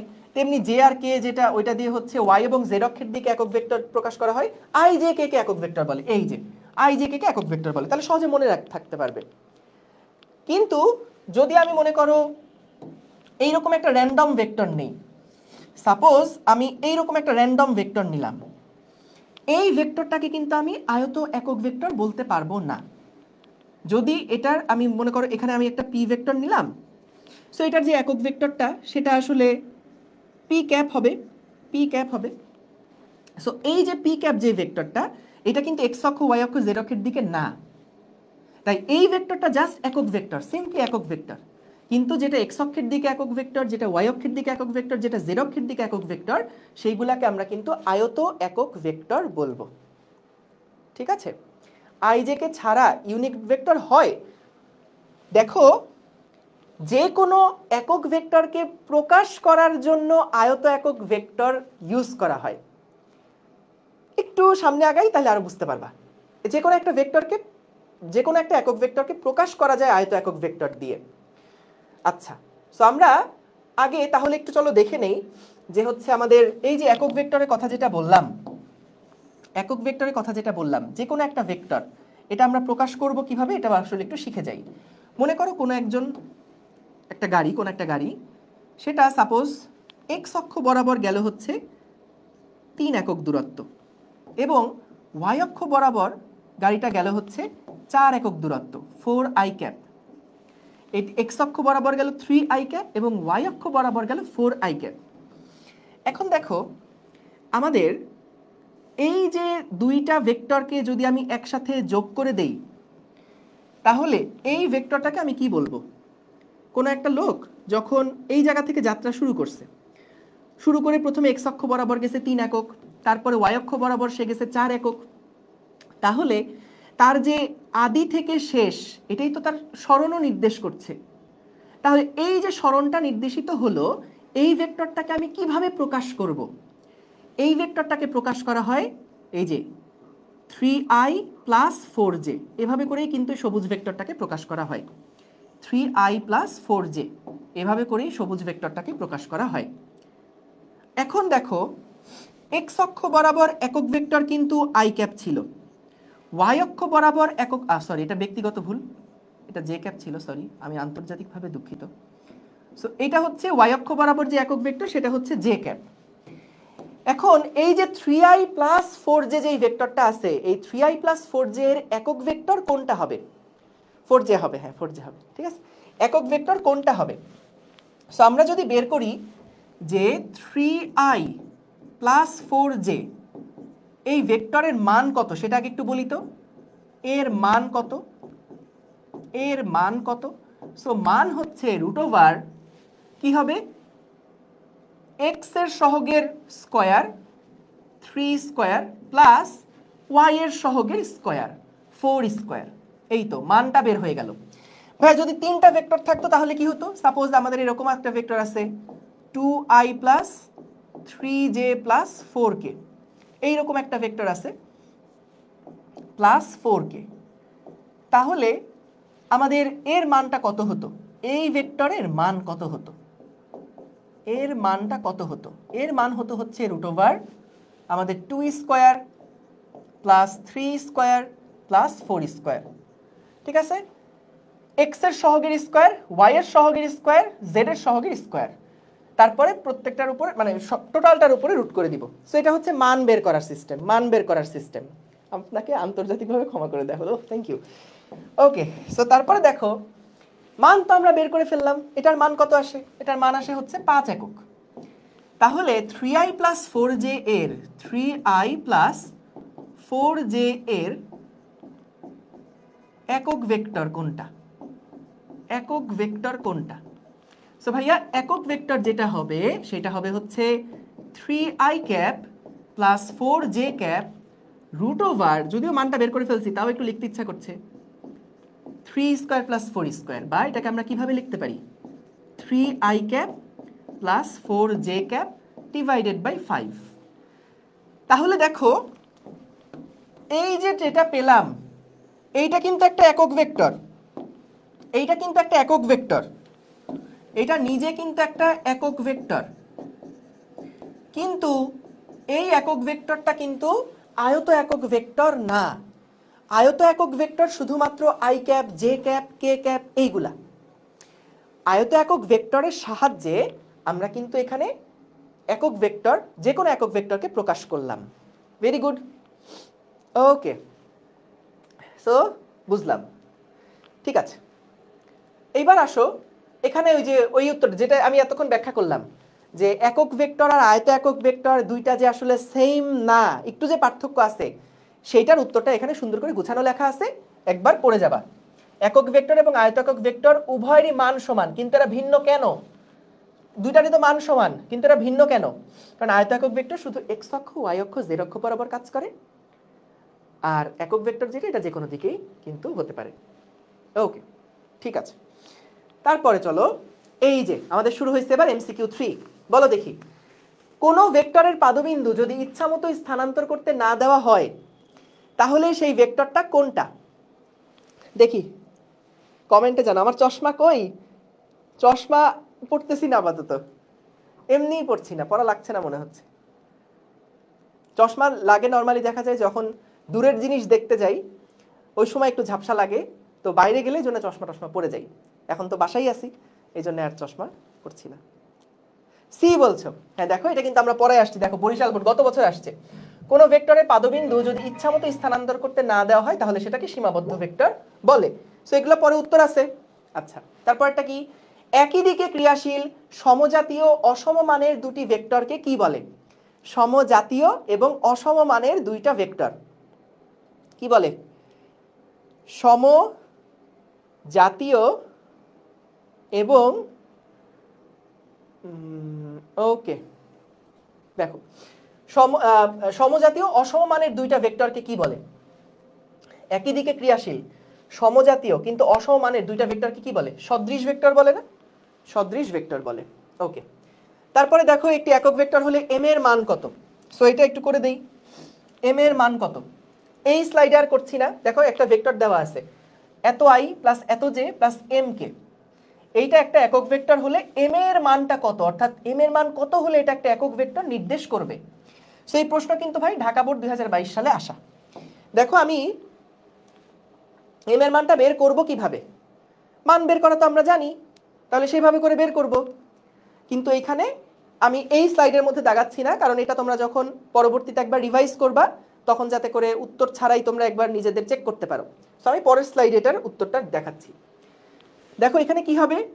অবশ্যই half square plus half square plus M square, এই প্রত্যেকটা সহগের স্কোয়ারের যোগফলের যে রুট, এটাই তো আসলে এই ভেক্টরটার মান নির্দেশ করে। সো এই মানটা কত হবে? মানটা হচ্ছে 1 একক। যদি স্কোয়ার করে দেই, দুই পাশে স্কোয়ার করে দেই, তাহলে এখানে কত হবে? 1/4 প্লাস 1/4 প্লাস এম স্কোয়ার সমান সমান হচ্ছে 1। তাহলে এখান থেকে আসছে হাফ, এম স্কোয়ারের মান আসে হচ্ছে 1 মাইনাস হাফ সমান সমান হাফ। সুতরাং এম এর যে মানটা হবে সেটা হবে হচ্ছে 1/√2। সো এটাই হচ্ছে আনসার, 1/√2 সহজ ঠিক আছে ওকে তাহলে দেখো পরেরটায় যাই সমজাতীয় এবং অসমমানের সমজাতীয় অসমমান এবং বিপরীতমুখী ভেক্টরকে কি বলে সো আমাদের এখানে কিন্তু অসমমান এবং বিপরীতমুখী ভেক্টর অর্থাৎ এটা বিসদৃশ ভেক্টর কিন্তু সো যা পড়ায় আসছি দেখো প্রত্যেকটা জায়গা থেকে কিন্তু বোর্ডে এমসিকিউ আসে এবং আমি আবারও মনে করায় দিচ্ছি এগুলা কিন্তু আমাদের বোর্ডটা আগে আমরা সিকিউর করতে চাই সো বোর্ডে যে টাইপের প্রশ্নগুলো আসে সেগুলো যাতে করে টেস্ট পেপার ধরলেই তুমি সবগুলো পারো সেগুলোর জন্যই কিন্তু একদম বেসিক থেকে শুরু করা তাই প্রত্যেকটা জিনিস যখন যা বলছি একটু মনোযোগ দিয়ে শুনবা খেয়াল করবা তুমি তারপরে টেস্ট পেপার সলভ করতে গেলে দেখবা যে ইনশাল্লাহ সবগুলাই তুমি নিজে নিজে অ্যান্সার করতে পারছো ওকে সো তাহলে এটা হচ্ছে বিসদৃশ ভেক্টর ভেরি গুড তারপরেরটা কি সমান ভেক্টরের বৈশিষ্ট্য কি হবে দেখো এগুলা পড়ছি আমরা সমান ভেক্টর কি হতে হবে অবশ্যই আচ্ছা আমি কি আগের স্লাইডে লিখে ফেললাম না লিখি নাই গুড দেখো সমান ভেক্টরের বৈশিষ্ট্য অবশ্যই সেটা হচ্ছে সমজাতীয় হতে হবে মান সমান হতে হবে দিক একই দিকে হতে হবে অর্থাৎ তিনটাই কিন্তু হতে হবে 1 2 3 ঠিক আছে তাহলে ডি হচ্ছে এটার আনসার ভেরি গুড পরেরটায় যাচ্ছি দ্রুত এ যদি ভেক্টরটা এই ভেক্টরটা একটা কি ভেক্টর দেখো এটাকে একটা একক ভেক্টর তাহলে একক ভেক্টর হতে গেলে তো মান এক একক হতে হবে কিন্তু i এর সহগ 1 স্কয়ার j এর সহগ 1 স্কয়ার k এর সহগ 1 স্কয়ার তাহলে এটা কত আসে এটা কি এক আসে না তো এটা তো আসতেছে √3 তাহলে মান কি এক একক হচ্ছে হচ্ছে না তাহলে মান যদি এক একক না হয় তাহলে কিন্তু এটা কোনো একক ভেক্টর না সঠিক ভেক্টর মান কি শূন্য না তো মান তো একটা আছে তাহলে যার মান আছে সেটা কিন্তু একটা সঠিক ভেক্টর হবে এটা কি অবস্থান ভেক্টর বলা যায় অবশ্যই বলা যায় কারণ এটা হচ্ছে আমাদের স্থানাঙ্ক ব্যবস্থার 1,1,1 মানে মূল বিন্দু থেকে 0 0 0 এই মূল বিন্দু থেকে কিন্তু 1 1 1 পয়েন্টকে নির্দেশ করছে তাই এটাকে কিন্তু আমরা অবস্থান ভেক্টর বলতে পারবো তাহলে সঠিক ভেক্টর এবং অবস্থান ভেক্টর এই দুইটাই হবে কিন্তু এখানকার আনসার তাহলে 2 আর 3 এইটা হচ্ছে এটার উত্তর সো আমরা উত্তর পাইছি আমরা এবার এটাকে মুছে দিই ওকে ওকে সো এখানে থাকলো আমাদের এখানে উত্তর থাকলো এখানে আর উত্তর রাখলাম না ওকে অবশ্যই এখানে উত্তরটা না দেই এখানে উত্তরটা না দেই ওকে ঠিক আছে চলো পরেরটাতে যাই a সমান সমান 9i এবং b সমান সমান 1/9i হলে ভেক্টর দ্বয় কি সদৃশ ভেক্টর না কেন সদৃশ ভেক্টর কারণ দেখো এইখানে আমরা কিন্তু a ভেক্টরটা যেই দিকে কাজ করছে b ভেক্টরটাও কিন্তু একই দিকে কাজ করছে জাস্ট ইনভার্স হয়ে গেছে 1/9 হয়ে গেছে তাহলে b ভেক্টরটা কিন্তু তার চেয়ে ছোট তাহলে দুইটা যেহেতু একই দিকে তাহলে অবশ্যই এরা কিন্তু সদৃশ ভেক্টর বলতে পারবো সো সদৃশ ভেক্টর বিপ্রতীক ভেক্টর পরস্পর লম্ব তো না কারণ এরা কি দুইটা একই দিকে নির্দেশ করছে তাহলে আবার লম্ব হবে কিভাবে সো তাহলে এখানে উত্তর হচ্ছে সদৃশ আর বিপ্রতীক 1 আর 2 হচ্ছে এটার আনসার 1 এবং 2 এটাই হচ্ছে এটার আনসার ওকে ভেরি গুড সুন্দর 1 এবং 2 এটাই হচ্ছে এটার আনসার ঠিক আছে পরেরটাতে যাচ্ছি a সমান সমান 2b হলে a and b ভেক্টর দ্বয় পরস্পর কি a সমান সমান 2b হলে ভেক্টর দ্বয় পরস্পর কি দেখো এইখানে দুইটা ভেক্টর তারা কিন্তু সমান সমান চিহ্ন দিয়ে যখন দেখানো হয়েছে এটা খেয়াল করো a সমান সমান 2b এটার মানে কি a ভেক্টরটা পেতে হলে আমাকে b ভেক্টরের সাথে 2 দিয়ে গুণ করতে হবে তার মানেটা কেমন ভাই দেখো যদি b ভেক্টর দিয়ে আমি b ভেক্টরটা এইটা দিয়ে বুঝাই এইটা যদি আমাদের b ভেক্টর হয় তাহলে টুয়াইস b কোনটা হবে টুয়াইস b হবে জাস্ট একই দিকে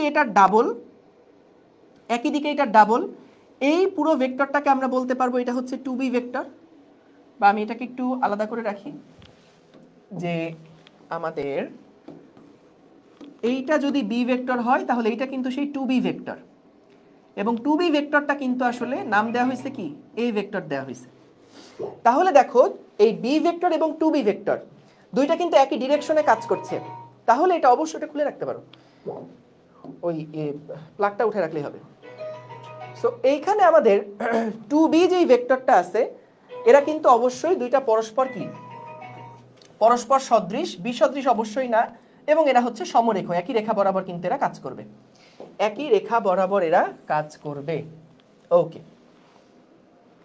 ভেরি গুড তারপরে যাচ্ছি দেখো তাহলে 1 আর 3 হচ্ছে এটার আনসার। পরেরটা কি? এবার আসো ভেক্টর যোগ, ভেক্টরের যোগ। যোগগুলার নিয়ম আমরা একটু হালকা করে দেখে রাখি, একটু শিখে রাখি।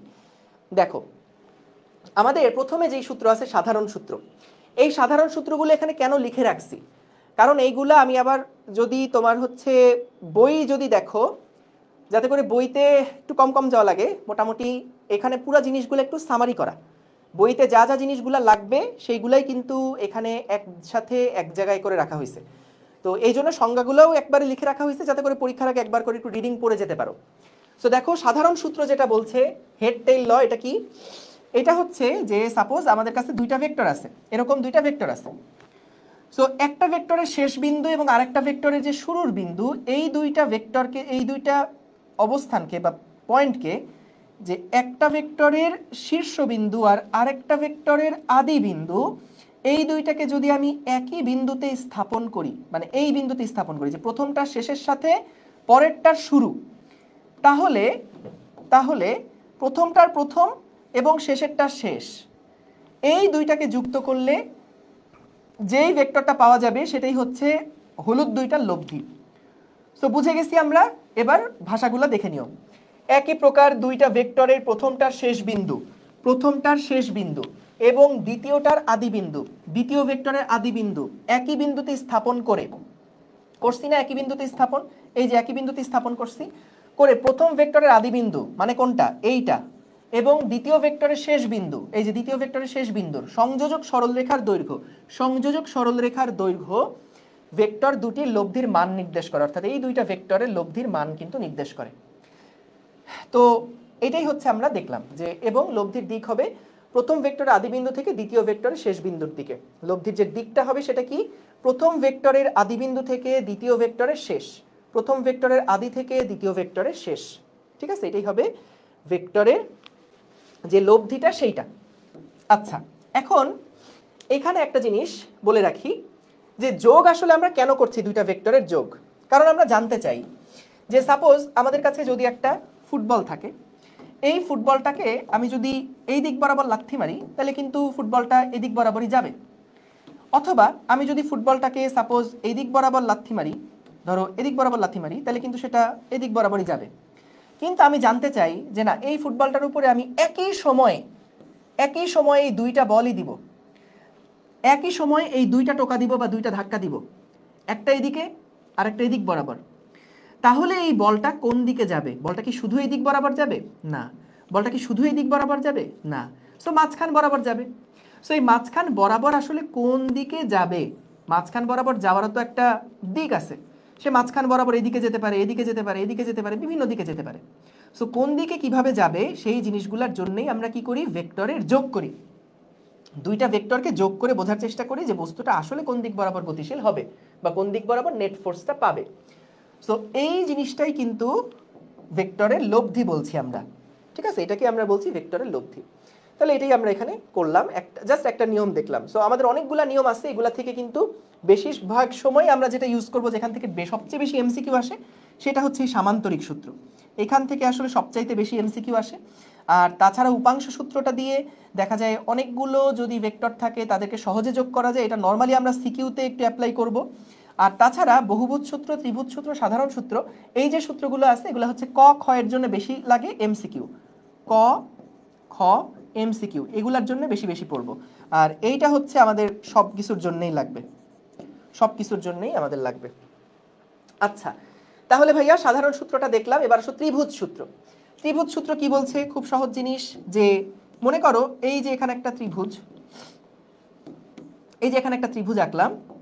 সো এই ত্রিভুজের মনে করো দুইটা সন্নিহিত বাহু, সন্নিহিত কথাটার মানে কি, দুইটা পাশাপাশি বাহু, এইটার সন্নিহিত বাহু এটাও বলা যায়, এই বাহুটার সন্নিহিত বাহু এটাও কিন্তু বলা যায়, আবার এই বাহুর সন্নিহিত বাহু এটা, এই বাহুর সন্নিহিত বাহু এটা, প্রত্যেকটাই কিন্তু প্রত্যেকটার সাথে সন্নিহিত। এখন বললো কোন একটি ত্রিভুজের দুটা সন্নিহিত বাহু দ্বারা দুইটা ভেক্টর রাশিকে একই ক্রমে চিহ্নিত করলে, একই ক্রম মানে হচ্ছে যে মনে করো এই ভেক্টর, এই বাহুটাকে আমি এই ক্রমে দেখালাম, এই ডিরেকশন বরাবর একটা ভেক্টরকে দেখালাম, এবং এই বাহুটাকে আমি এই ডিরেকশনে দেখালাম, তাহলে দেখো দুইটা ভেক্টর কিন্তু একই ক্রমে হলো, একই ক্রমে হলো। যদি আমি এটা বিপরীত ক্রমে দেখাতাম তাহলে যেটা হতো যে এই দিক গেলাম আবার এই দিক গেলাম, তাহলে কিন্তু একই ক্রম হলো না ব্যাপারটা। তো যেটা বলছে একটা ত্রিভুজের দুইটা বাহুকে তুমি যদি একই ক্রমে নির্দেশিত করো তাহলে অপর বাহুটা বিপরীত ক্রমে প্রথম দুইটার লব্ধি নির্দেশ করবে, প্রথম দুইটা ভেক্টরের লব্ধি নির্দেশ করবে। তাহলে ভাইয়া কি বললাম এখানে, যে দেখো যদি তিনটা ভেক্টরকে একই ক্রমে দিতাম, তিনটা বাহুকে একই ক্রমে দিতাম, তাহলে এটার ডিরেকশন কিরকম হয়ে যেত? এই দেখো একই ক্রমে কিন্তু একই ক্রমে মানে একবারই যাচ্ছি, কাউন্টার ক্লকওয়াইজ বা ক্লকওয়াইজ যে কোনো একটা ডিরেকশন হলে ওইটাকে আমরা বলতেছি একই ক্রম। কিন্তু খেয়াল করো আমাদেরকে বললো দুইটা সন্নিহিত বাহু একই ক্রমে রাখবো, তাহলে অপর যে বাহুটা থাকবে সেটাকে আমরা বিপরীত ক্রমে যদি চিহ্নিত করি তাহলে প্রথম দুইটা ভেক্টরের লব্ধি হবে হচ্ছে তৃতীয় বাহুটা।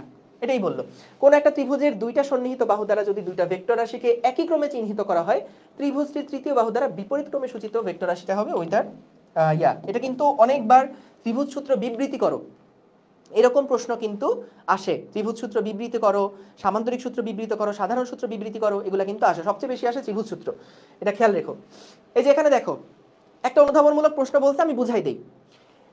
অনুধাবনমূলক প্রশ্নটাতে বলছে যে একটা ত্রিভুজের তিনটা বাহু যদি একই ক্রমে থাকা তিনটা ভেক্টর দিয়ে নির্দেশিত হয় তাহলে তাদের লব্ধি কত হবে। খেয়াল করো যদি এরকম হয়, সাপোজ যদি এরকম হয় একই ক্রমে তিনটা ভেক্টর আমি আঁকছি, এটা একটা ভেক্টর, এইটা একটা ভেক্টর এবং এইটা একটা ভেক্টর, একই ক্রমে আমি ভেক্টরটা আঁকলাম। এবার আমি যদি বলি আচ্ছা এই তিনটা ভেক্টরের লব্ধি কত, তাহলে তুমি কি বলবা? দেখো একটু এভাবে চিন্তা করে দেখো তো, সাপোজ আমাদের যদি এরকম একটা বল থাকে, এখানে একটা বস্তু আছে, এই বস্তুটা প্রথমে ডান দিকে গেল, তারপরে এই দিকে গেল, তারপরে এটা আবার আগের জায়গাতে ফেরত আসলো, তাহলে বলো তো তার যে সরণ, সেই সরণটা কি আসলে শূন্য হয়ে গেল না?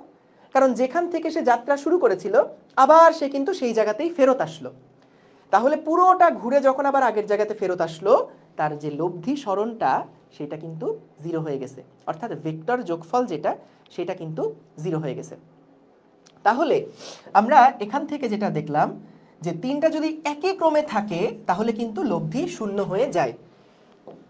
তো এটাই যদি আমরা এখানে লিখি তাহলে দেখো এই কথাগুলাই কিন্তু এখানে সুন্দর করে লেখা আছে। তাই যখন তুমি তো জিনিসগুলা বুঝলা, এবার কিভাবে ভাষায় লিখবা এগুলাও একটু পড়ার দরকার হয়, কারণ অনেক জিনিস হয় কি আমরা বুঝি কিন্তু পরীক্ষার খাতায় দেখা যায় ভাষা ঠিক মতন ওই ওয়ার্ডগুলা মাথায় আসছে না। সো এই ওয়ার্ডগুলা মাথায় আনার জন্যই এগুলো একবার একটু ছোট্ট করে কিন্তু রিডিং পড়ে ফেলবা, তাইলে যেটা হবে যে ধরো মাথায় থেকে যাবে আর পরীক্ষার আগের রাত্রে রিভিশন দিতে সহজ হবে। তোমরা বেশিরভাগ সময় যে ভুলটা করো একটু বলে রাখি, একটা ক্লাস শেষ হয়, তোমরা ক্লাস অনেক কষ্ট করে করো, কিন্তু ওই ক্লাসটা পরের দিকে না তোমরা রিভিশন দাও না। যেটা করা উচিত সব সময়, যে কোনো একটা ক্লাস যখন করে তুমি শেষ করলা তারপরে হাতে 15 থেকে 20 মিনিট সময় নিয়ে পুরো জিনিসটা একবার নিজে থেকে রিভাইজ করা উচিত। যে ম্যাথগুলো ক্লাসে করানো হয়েছে, যে এমসিকিউগুলো করানো হয়েছে, যে থিওরিগুলো পড়ানো হয়েছে, সবগুলো যদি ক্লাস একদম শেষ হওয়ার পর 10 থেকে 15 মিনিট সময় হাতে নিয়ে পুরোটা একবার দেখো, তোমার মাথার মধ্যে একদম গেঁথে যায়। কিন্তু কি হয় আমরা ক্লাসের মধ্যে অনেক কষ্টে বুঝি, বোঝার পরে দেখা যায় ওই 3-4 দিন পরে মধ্যে আর একবারও দেখা হয় না, পরের দিকে দেখা যায় কি পড়ছি সব ভুলে গেছি। সো এগুলো হচ্ছে ছোট ছোট স্ট্র্যাটেজি, এগুলো একটু খেয়াল রাখবা। সবাই যখন ক্লাস শেষ করে বই বন্ধ করে রাখবে, তুমি কি করবা ক্লাসটা শেষ হওয়ার পরে 10 থেকে 15 মিনিট হাতে সময় নিয়ে যা কিছু আজকে পড়ছো বা শিখছো বা দেখছো সবগুলো জিনিস একবার মাথার মধ্যে রিভাইজ করবা। এবং যে কোনো জিনিস মনে রাখতে হয় কিভাবে, মনে থাকে কিভাবে, তার একমাত্র ট্রিক্সই হচ্ছে যখন তুমি একটা জিনিস বারবার করে পড়বা তখনই কিন্তু ওই জিনিসটা তোমার মাথায় গেঁথে যাবে।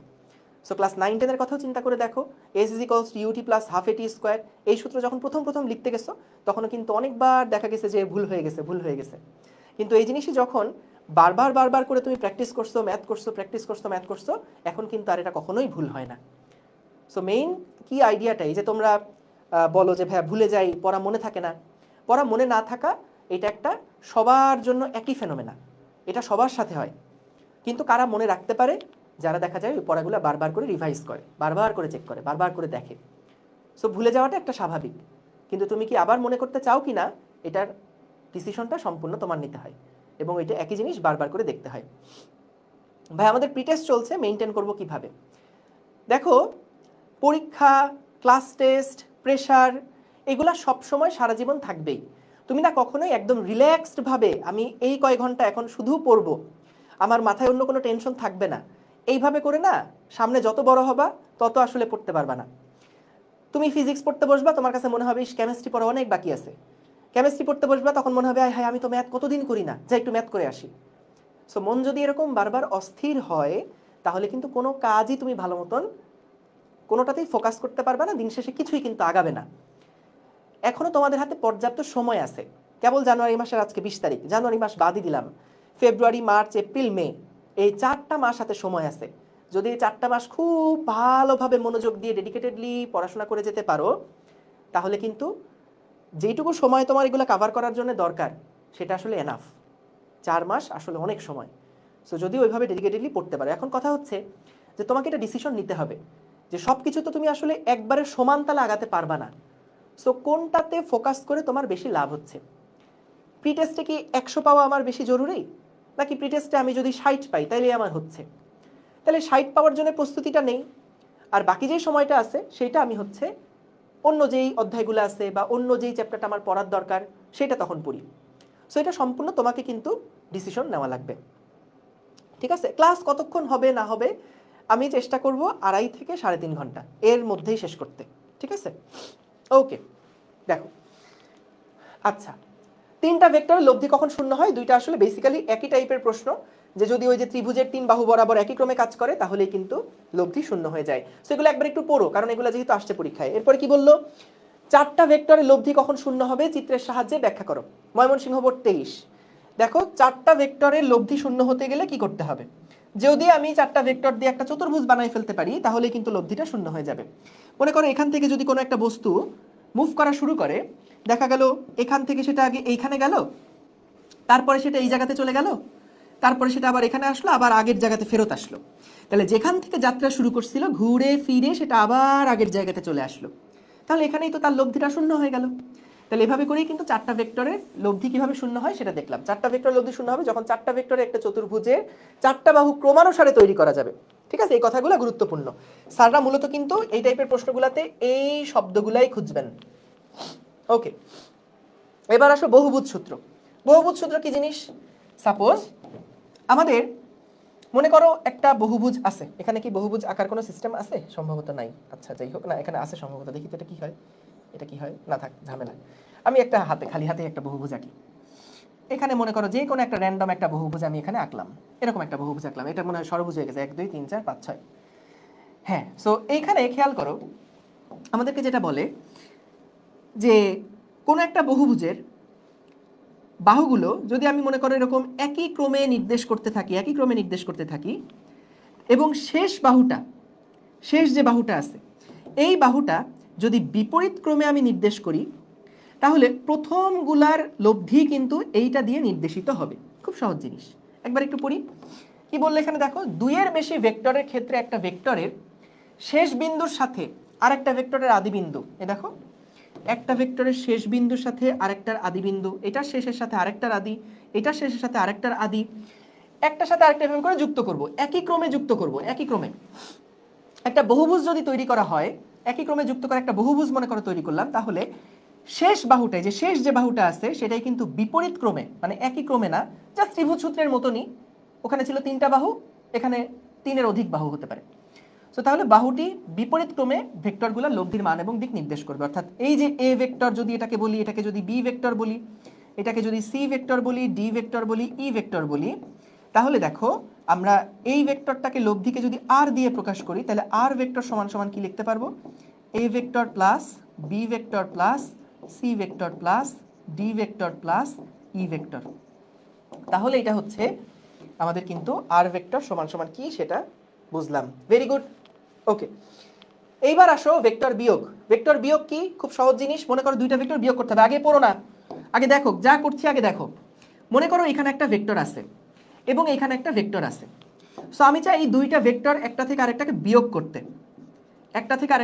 করতে, এটা এ ভেক্টর, এটা বি ভেক্টর। তাহলে আমরা কি করব, যদি a মাইনাস বি করতে চাই, যদি a মাইনাস বি করতে চাই তাহলে কি করতে হবে, a ভেক্টরের সাথে যোগ করতে হবে মাইনাস বি কে, a ভেক্টরের সাথে যোগ করতে হবে মাইনাস বি কে। মাইনাস বিটা হচ্ছে বি ভেক্টরের একটা নেগেটিভ ভেক্টর, এই ভেক্টরটা হচ্ছে মাইনাস বি ভেক্টরটা হচ্ছে বি এর নেগেটিভ ভেক্টর, এটা হলো বি এর ঋণাত্মক ভেক্টর, বি এর ঋণাত্মক ভেক্টর।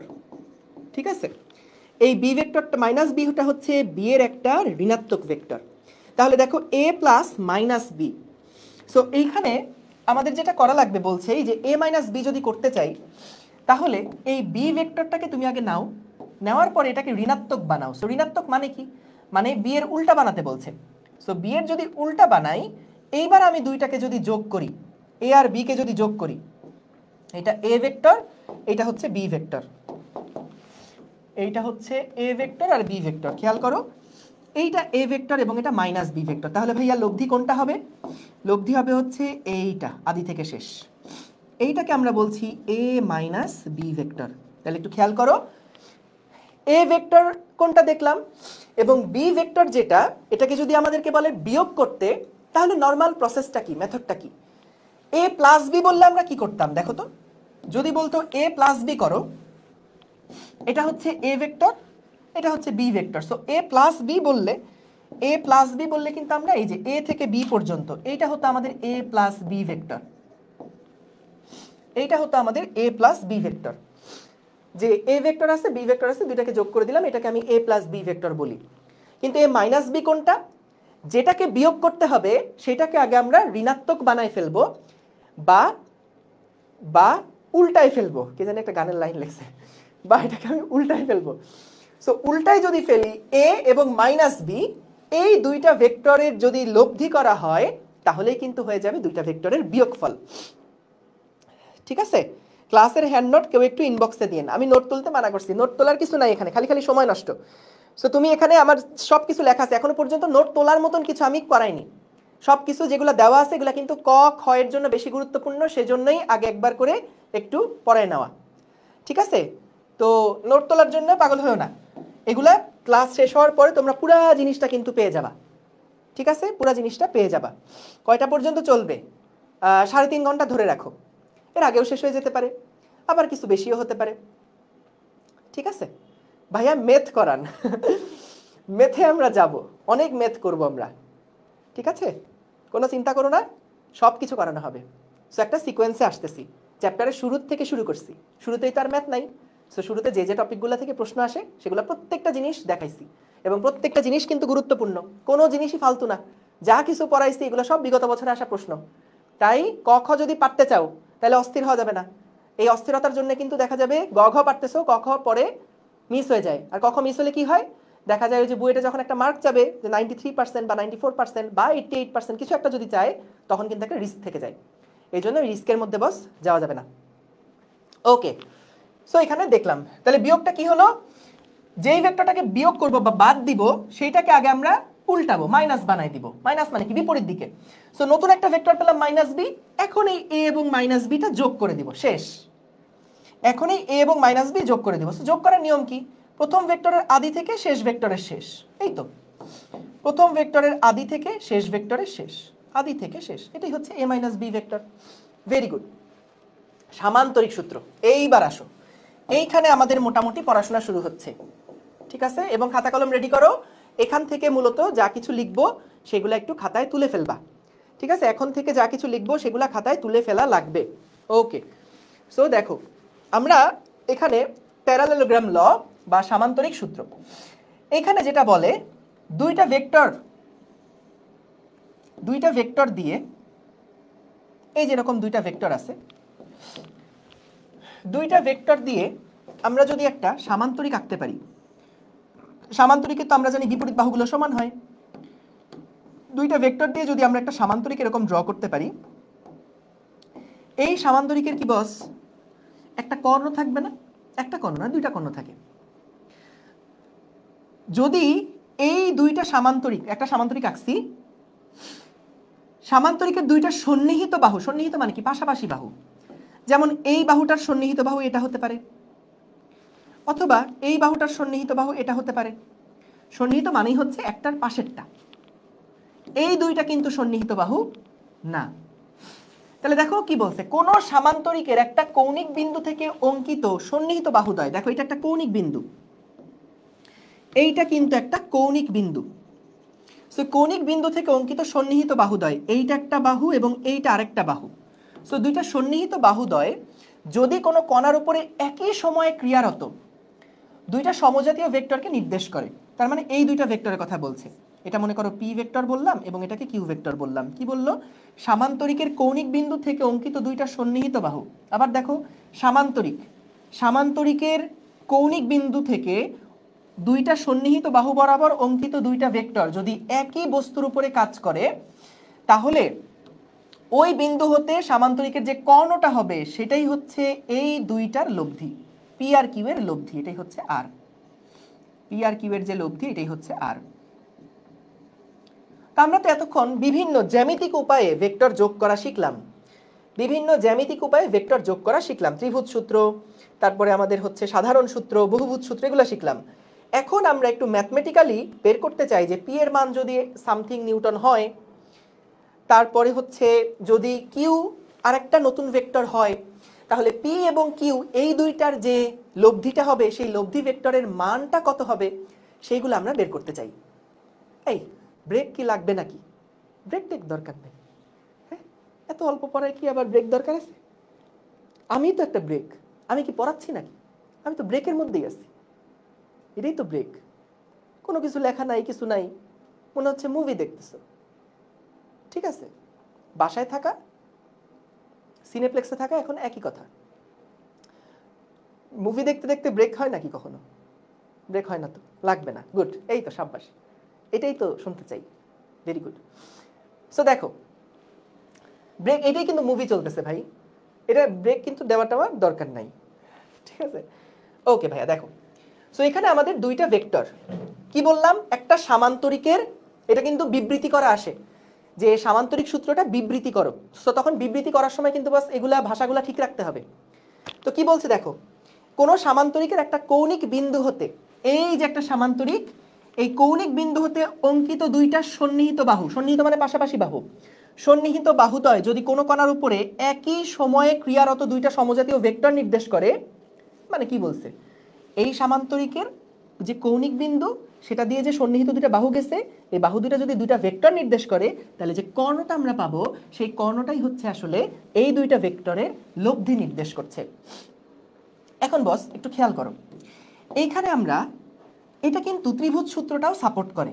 কিভাবে ত্রিভুজ সূত্র সাপোর্ট করে দেখো, ত্রিভুজ সূত্রটা আমি যদি এখান থেকে বানাইতে চাই, একটু দেখো তো, আমি এই বাহুটাকে সরাই দিলাম, এই বাহুটাকে সরাই দিলাম। দেখো কিউ ভেক্টরটাকে কিন্তু আমরা ওই পাশে সরাই নিয়ে গেছি, তাহলে খেয়াল করো এটা কিন্তু সেই ত্রিভুজ সূত্রই হয়েছে আসলে। অর্থাৎ এটা গেল পি ভেক্টর, এটা হচ্ছে কিউ ভেক্টর। খেয়াল করো যে দুইটা ভেক্টর যদি একই ক্রমে থাকে, তাহলে বিপরীত ক্রমে যে বাহুটা আছে সেই বাহুটাই কিন্তু প্রথম দুইটার লব্ধি নির্দেশ করছে। অর্থাৎ তুমি যোগ যেভাবেই করো না কেন, সেটা কিন্তু রেজাল্টের মানটা কখনোই মেথডের উপর নির্ভরশীল না। যেমন তুমি ক্যালকুলেটরে যোগ করো, তুমি হাতে যোগ করো, যেভাবেই যোগ করো না কেন রেজাল্ট কিন্তু সব ক্ষেত্রে একই রকম আসবে। ঠিক একইভাবে তুমি সাধারণ সূত্র দিয়ে যোগ করো, ত্রিভুজ সূত্র দিয়ে যোগ করো, বা সামান্তরিক সূত্র দিয়ে যোগ করো, বহুভুজ সূত্র দিয়ে যোগ করো, যেভাবেই যোগ করো না কেন রেজাল্ট কিন্তু সেম আসবে, রেজাল্ট কিন্তু সেম আসবে।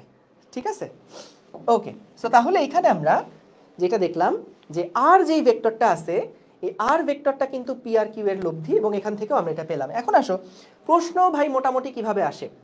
আচ্ছা, এখানে একটা অনুধাবনমূলক প্রশ্ন আছে, একবার একটু রিডিং পড়লেই বুঝবা। এখানে বলছে যে দুইয়ের অধিক যদি ভেক্টর থাকে তাহলে কি সামান্তরিক সূত্র অ্যাপ্লাই করা যায়? সো কথাটা হচ্ছে হ্যাঁও বলা যায় আবার নাও বলা যায়, যে দুইয়ের অধিক ভেক্টরকে কি আমরা সামান্তরিক সূত্র দিয়ে রেজাল্ট বের করে আনতে পারবো কিনা, লব্ধি বের করতে পারবো কিনা। সো হ্যাঁ কিভাবে, প্রথমে আগে আসি না কিভাবে। দেখো সামান্তরিক সূত্র হওয়ার জন্য কিন্তু আমরা দেখলাম যে সামান্তরিকের দুইটা বাহু বরাবর দুইটা ভেক্টরকে কাজ করতে হবে। সামান্তরিকের দুইটা বাহু বরাবর দুইটা ভেক্টরকে কাজ করতে হবে। এটা একটা বাহু হবে, এটা আরেকটা বাহু হবে। সো দুইটা বাহু কিন্তু যদি কাজ করে, তার মানে তো একটা জায়গাতে এখানে দুইটা ভেক্টরই আমি বসাতে পারবো, এর থেকে বেশি ভেক্টর তার সামান্তরিক সূত্রের মধ্যে বসাতে পারবো না। তাহলে দুইয়ের অধিক কিন্তু আমরা ভেক্টর এর লব্ধি যদি সামান্তরিক সূত্রটা ইউজ করে করতে চাই, তাহলে কিন্তু আমরা পারবো না। যে পি ভেক্টর এটা কিউ ভেক্টর, যদি আমরা সামান্তরিক সূত্র অ্যাপ্লাই করে দুইয়ের বেশি লব্ধি বের করতে চাই, তাহলে তো ভাই সম্ভব না। এখানে সামান্তরিকের বাহুই তো এরকম সমান সমান বাহু আছে দুইটা, মানে ভিন্ন ভিন্ন বাহু আছে দুইটা, তাহলে এখানে কিন্তু দুইটার বেশি বের করা সম্ভব না। আবার অন্যভাবে যে না বের করা যায়, কিভাবে বের করা যায়, যদি আমরা দুইবার সামান্তরিক সূত্র অ্যাপ্লাই করি। মনে করো আমাদের কাছে তিনটা ভেক্টর আছে, এরকম তিনটা ভেক্টর আছে। সো সামান্তরিক সূত্র দিয়ে আমি একবারে কিন্তু লব্ধি বের করতে পারবো না। সামান্তরিক সূত্র দিয়ে আমি কিন্তু একবারে এখানে লব্ধি বের করতে পারবো না। যেটা করতে হবে, প্রথমে আমাকে সবার আগে যে কোনো দুইটা ভেক্টরের লব্ধি আগে বের করতে হবে। সাপোজ আমরা আগে এই এ ভেক্টর এবং এই বি ভেক্টর, এই দুইটার লব্ধি মনে করো আমরা আগে শুরুতে বের করলাম। এ আর বি এই দুইটার লব্ধি মনে করো আমরা আগে শুরুতে বের করলাম। এত লব্ধি লব্ধি করতেছি আজকে, গর্ব হচ্ছে। দেখো এইখানে এইটা হলো আমাদের এ প্লাস বি ভেক্টর, কারণ দেখো এই দুইটাকে দিয়ে আমরা কিন্তু একটা সামান্তরিক আঁকছি, এবং এটার যে কৌণিক বিন্দু, সেই কৌণিক বিন্দু থেকে যে কর্ণটা গেছে সেই কর্ণটাই কিন্তু আমাদের এই এ আর বি এর লব্ধিটা নির্দেশ করে। Very good. এখন খেয়াল করো, একটা সিম্পল জিনিস বলি। মনে করো তিনটা যোগ করতে হবে, 5 যোগ 7 যোগ 2। তুমি একটা বাচ্চাকে যখন শিখাবা, একদম প্রথমবার সে যখন শিখবে, কেবল সে দুইটা সংখ্যা যোগ করতে শিখছে, তখন তাহলে তুমি কেমনে যোগ শিখাবা? তুমি তারে বলবা যে ভাই 5 আর 7 আগে যোগ করো। এটা যোগ করে কত আসে? 5 আর 7 যোগ করলে আসে 12। যেটা পাবা তার সাথে তুমি 2 যোগ করো, মানে বাকি যেটা আছে সেটাকে যোগ করো, তাহলে হচ্ছে কত? 14। সো এইভাবে করে দুইটা দুইটা করে নিয়ে কিন্তু তুমি তাকে যোগ করা শিখাবা। ঠিক একইভাবে এখানেও তাই। প্রথমে আমরা এই দুইটা ভেক্টরকে আগে যোগ করলাম, এ আর বি। তাহলে যখন এটাকে আমি যোগ করলাম, এ আর বি কে যোগ করে কিন্তু আমরা এই ভেক্টরটা পাইছি। এ আর বি কে যোগ করে কিন্তু আমরা এই ভেক্টরটা পাইছি। এরপরে যখন এটার সাথে এটাকে যোগ করব, এটা তো আমাদের সি ভেক্টর, এটা তো আমাদের সি ভেক্টর। এখন যোগ করব কিভাবে? এ প্লাস বি এর সাথে সিটাকে যোগ করো। তাহলে কিভাবে করব? এ আর বি এর সাথে সি কে যোগ করতে হলে কিভাবে করব? এই সিটাকে আমি এখানে নিয়ে যাব এবং এই বিটাকে আমি এইখানে নিয়ে যাব। তাহলে তাদের যে কর্ণটা নির্দেশ করবে, এই যে কর্ণটা নির্দেশ করবে, সেই কর্ণটাই কিন্তু আসলে হবে এ প্লাস বি প্লাস সি। এবং এখানে আমরা আসলে মান বের করা শিখবো, দিক বের করা শিখবো, কোনো অসুবিধা নাই। তখনও কিন্তু আমরা এরকম দুইটা তিনটা ধাপে সামান্তরিক সূত্র অ্যাপ্লাই করে বের করতে হবে লব্ধিটা। কিন্তু আসলে এত কষ্ট করা লাগে না, আর অনেক সুন্দর সুন্দর সিস্টেম আছে, সেইগুলা দিয়ে আসলে খুব সহজেই অনেকগুলা ভেক্টর থাকলে সেগুলা লব্ধি বের করে ফেলা যায়। তাই তুমি অনুধাবনমূলক প্রশ্ন যখন হবে, তখন অবশ্যই চেষ্টা করবা এই দুইটার কথাই মেনশন করে দিতে। যদি দুইটা ভেক্টর থাকে তাহলে সামান্তরিক সূত্র একবার অ্যাপ্লাই করলেই লব্ধি বের করা যায়, কিন্তু যদি দুইয়ের অধিক ভেক্টর থাকে তাহলে কয়েকবার সামান্তরিক সূত্র অ্যাপ্লাই করতে হয়। যেমন তিনটা ভেক্টর থাকলে যেভাবে দেখালাম, এটাই তুমি একবার ব্যাখ্যা করে দিয়ে আসবা। সো এখানে কিন্তু উত্তরগুলোও সুন্দর মতন লেখা আছে, কই উত্তরগুলো সুন্দর মতন লেখা আছে, এগুলো একবার একটু পড়ে নিজের ভাষায় লিখে দিয়ে আসবা। বরিশাল বোর্ডে আসা প্রশ্ন 23 সালের। ওকে, এইবার আসো, আসল পড়াশোনা এখন থেকে শুরু হচ্ছে। এতক্ষণ যা দেখাইছি এগুলা কিন্তু সবই এমসিকিউ এর জন্য, ক খ এগুলাই বেশি প্রশ্ন আসে। সো এখন আস্তে আস্তে আমরা মেইন পড়াশোনার মধ্যে কিন্তু ঢুকছি, ঠিক আছে? ভাই তাহলে এতক্ষণ কি আজাইরা ছিল সবকিছু? না, যা কিছু পড়াইছি প্রত্যেকটা টপিক থেকে কিন্তু বোর্ডে প্রশ্ন আসছে, তাই কোনো জিনিসই কিন্তু নাম্বার ছাড়া না। তাই এটা খেয়াল রাখবা যে প্রত্যেকটা জিনিস যা পড়াইছি সেগুলো কিন্তু রিভিশনের সময় অবশ্যই একবার করে রিভিশন দিয়ে যেতে হবে। বুঝতে পেরেছো? অবশ্যই একবার করে রিভিশন দিয়ে যেতে হবে। এর উপরে ক্যাপ দিলেন কেন? কই ক্যাপ দিছি নাকি আমি কোথাও? এর উপরে ক্যাপ দেইনি ভাইয়া, এটা ক্যাপ না, এটা ওই অ্যারো সাইনটাই দিছি, অ্যারো সাইনটাই দিছি। আচ্ছা, এবার আসেন, আমরা এখন যা কিছু লিখবো সব কিছু খাতায় তুলবা, প্রতিটা জিনিস খাতায় তুলে ফেলতে হবে, ঠিক আছে? ওকে ওকে। সো দেখো, আমরা যখন দুইটা ভেক্টরের লব্ধি করব, মনে করো এটা হচ্ছে আমাদের পি ভেক্টর এবং আরেকটা ভেক্টর এটা হচ্ছে কিউ ভেক্টর। সবার আগে মনোযোগ দিয়ে শোনো, কোনো প্রমাণের মধ্যে যাব না, কারণ প্রমাণ লাগে না। এটা হচ্ছে পি ভেক্টর, এটা হচ্ছে কিউ ভেক্টর। বলো তো ত্রিভুজ সূত্রের সময় আমরা কি করছিলাম? আমরা একটার শেষের সাথে আরেকটা শুরু যোগ করছিলাম, বা সাধারণ সূত্র যখন অ্যাপ্লাই করছিলাম তখন কিন্তু একটা শেষের সাথে আরেকটা শুরু আমরা এখানে অ্যাড করে তারপরে এই দুইটাকে যোগ করে দিছিলাম। কিন্তু কিন্তু যখন আমরা সামান্তরিক সূত্রের সাহায্যে লব্ধি বের করব, দুইটা ভেক্টরের লব্ধি যখন আমরা সামান্তরিক সূত্রের সাহায্যে বের করব, তখন আমাদের সিস্টেমটা হচ্ছে যে এখানে কিউ যে ভেক্টরটা আছে সেই পি ভেক্টর আর কিউ ভেক্টরটাকে দুইটার আদি বিন্দু এক বিন্দুতে মিলাতে হবে। তো প্রথম কাহিনী কি? প্রথম কাহিনী হচ্ছে আদি বিন্দু দ্বয়কে এক বিন্দুতে মিলাতে হবে। আদি বিন্দু দ্বয়কে একই বিন্দুতে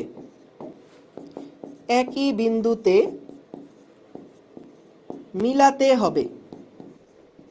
ঠিক আছে, আদি বিন্দু দ্বয়কে একই বিন্দুতে মিলাতে হবে। সো দেখো পি ভেক্টর এবং কিউ ভেক্টর দুইটা ছিল, সো এখানে দুইটা যে আদি বিন্দু দুইটাকে একই বিন্দুতে আমরা এখানে মিলাইছি। এটা হচ্ছে প্রথম কাজ। মনে করলাম এই দুইটা ভেক্টরের মধ্যবর্তী যে কোণটা, এই কোণটা হচ্ছে গিয়ে থিটা। দুইটা ভেক্টরের কোণ হচ্ছে থিটা। কোণের পরিচয়টা একটু লিখে নাও।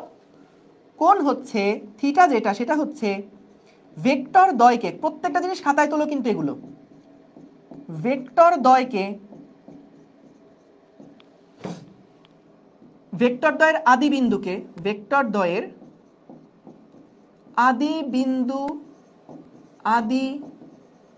বিন্দু দ্বয়কে একই বিন্দুতে এনে, ভেক্টর দ্বয়ের আদি বিন্দু দ্বয়কে একই বিন্দুতে এনে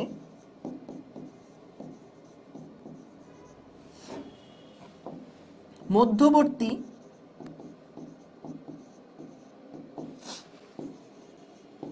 ক্ষুদ্রতর কোণ, হ্যাঁ, ভেক্টর দ্বয়ের আদি বিন্দু দ্বয়কে এক বিন্দুতে এনে মধ্যবর্তী যে ক্ষুদ্রতর কোণ। খেয়াল করো এখান থেকে কিন্তু কোনো একটা কলেজে জানি টেস্ট পরীক্ষায় প্রশ্ন আসছিল গত বছর। এইখানে আমাদের বলছে ভেক্টরদের আদি বিন্দু, দেখো ভাইয়া পি ভেক্টরের আদি বিন্দু তো এইটা, কিউ ভেক্টরের আদি বিন্দু এইটা। সো আদি বিন্দুকে এক বিন্দুতে নিয়ে এসে দুইটা কোণ কিন্তু হয়, একটা হচ্ছে ছোট কোণ হয়, একটা বড় কোণ হয়। তো আমরা এখানে সবসময় যেটা নিয়ে প্র্যাকটিস সেটা হচ্ছে ছোট কোণটাকে আমরা এখানে নিব। সো এইটা হচ্ছে আমাদের থিটা। তাহলে ভাইয়া লব্ধি যেটা হবে আর, এই যে দুইটা সামান্তরিক যদি যোগ করি এটা তো আর হবে। এই আর যেটা হবে, আরটা কিভাবে পাইছি? আরটা কিন্তু পেয়েছি আমরা এই পি আর কিউকে যদি আমরা যোগ করি, একটা সামান্তরিক যদি বানাই যোগ করে, এই দুইটাকে যদি একটা সামান্তরিক বানাই যোগ করে, তাহলে কিন্তু আমরা যেই লব্ধিটা পাচ্ছি, যে কর্ণটা পাচ্ছি, এটাই কিন্তু আসলে সেই লব্ধিটা। এখন এই আর এর মানটা কত হবে? লব্ধির মান কত হবে?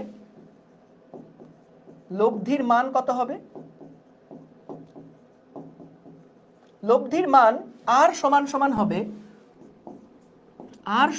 হবে root over P square plus Q square plus 2pq cos P আর কিউ এর মধ্যবর্তী কোণ কত? থিটা। খেয়াল করবা এখানে থিটার পরিচয়টা তো আমরা দিছি, ভেক্টর দ্বয়ের আদি বিন্দু দ্বয়কে একই বিন্দুতে এনে মধ্যবর্তী ক্ষুদ্রতর কোণ হবে থিটা। আর আমাদের যেই পি আর কিউ, খেয়াল করো এটা খুব গুরুত্বপূর্ণ, ভেক্টর বিয়োগে গেলে এটা প্যাচ লেগে যায়। সো এখানে পি বলো, কিউ বলো, এখানকার পি বলো, এখানকার কিউ বলো, প্রত্যেকটা হবে হচ্ছে ভেক্টরের মান, পরম মানটা বসাবো এখানে, শুধু পরম মান লিখব। ঠিক আছে, পি কিউ এগুলো সবগুলো কিন্তু ভেক্টরের কি লিখবো আমরা? পরম মান যেটা সেটা লিখবো, জাস্ট মডুলাস মানটা। অর্থাৎ যদি একটা ভেক্টরকে আমরা উল্টাই ফেলি, 5 যদি -5 হয়ে যায় তাহলে -5 লিখবো না। আমরা যখন মান বের করবো তখন এখানে পি যেটা আছে, কিউ যেটা আছে, এখানকার পি যেটা আছে, কিউ যেটা আছে, প্রত্যেকটার কিন্তু শুধুমাত্র মানটাকে আমরা এখানে লিখবো, জাস্ট মানটা। এবং থিটা কোনটা? থিটা হচ্ছে পি আর কিউ এর আদি বিন্দুকে এক বিন্দুতে এনে মাঝখানে যে ক্ষুদ্রতর কোণ সেটা।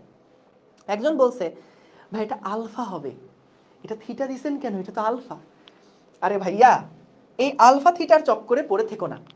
এক এক বইতে এক একভাবে প্রকাশটা করতেই পারে।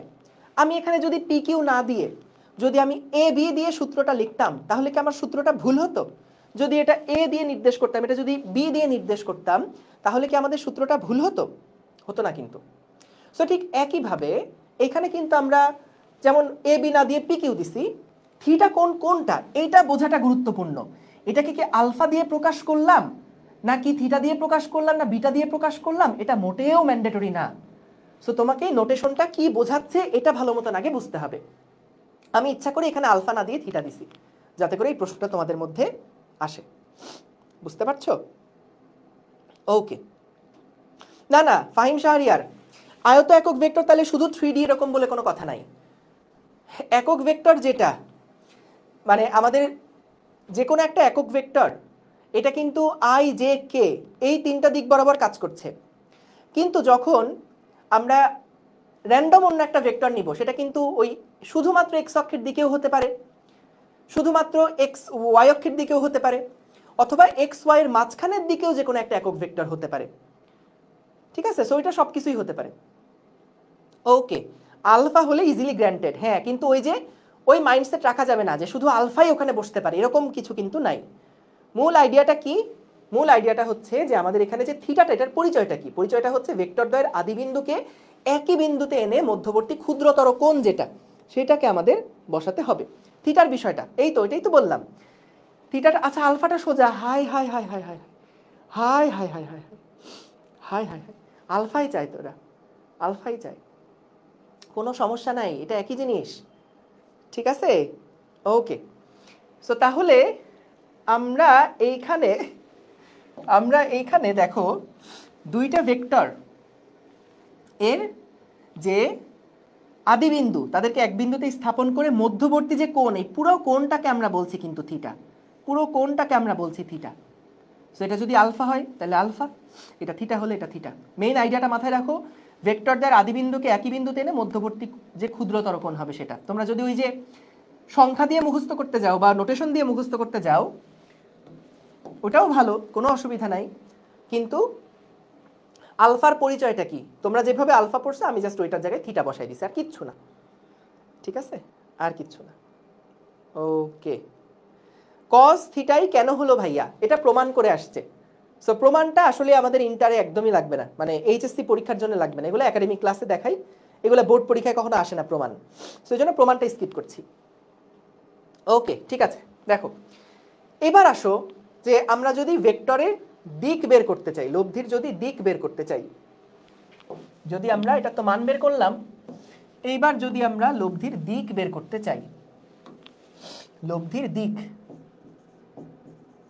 খেয়াল করো, এইবার আসো আমরা আলফা ধরি, কোনো অসুবিধা না, একটা ধরলেই হলো, কান্নাকাটি করো না। আমি দেখতে পাচ্ছি অনেকে কান্নাকাটি করে বালিশ ভিজিয়ে ফেলেছো। এখানে মনে করো আর যে ভেক্টরটা সেটা কোন দিক বরাবর কাজ করছে, এইটা নির্দেশ করতে হলে আমাদের কিন্তু পি এর সাপেক্ষে বলতে হবে, বা কিউ এর সাপেক্ষে বলতে, মানে একটা ভেক্টর এর সাপেক্ষে লব্ধিটা কোন দিকে সেইটা আমাকে বলতে হবে। হতে পারে কিউ এর সাপেক্ষে কত ডিগ্রি কোণে আর আছে সেটা বের করো, বা পি এর সাপেক্ষে কত ডিগ্রি কোণে আর আছে এটা বের করো। সো আমরা ধরে নিচ্ছি এই অ্যাঙ্গেলটা হলো আলফা, কোনো অসুবিধা নাই, এটাকে মনে করো বললাম আলফা।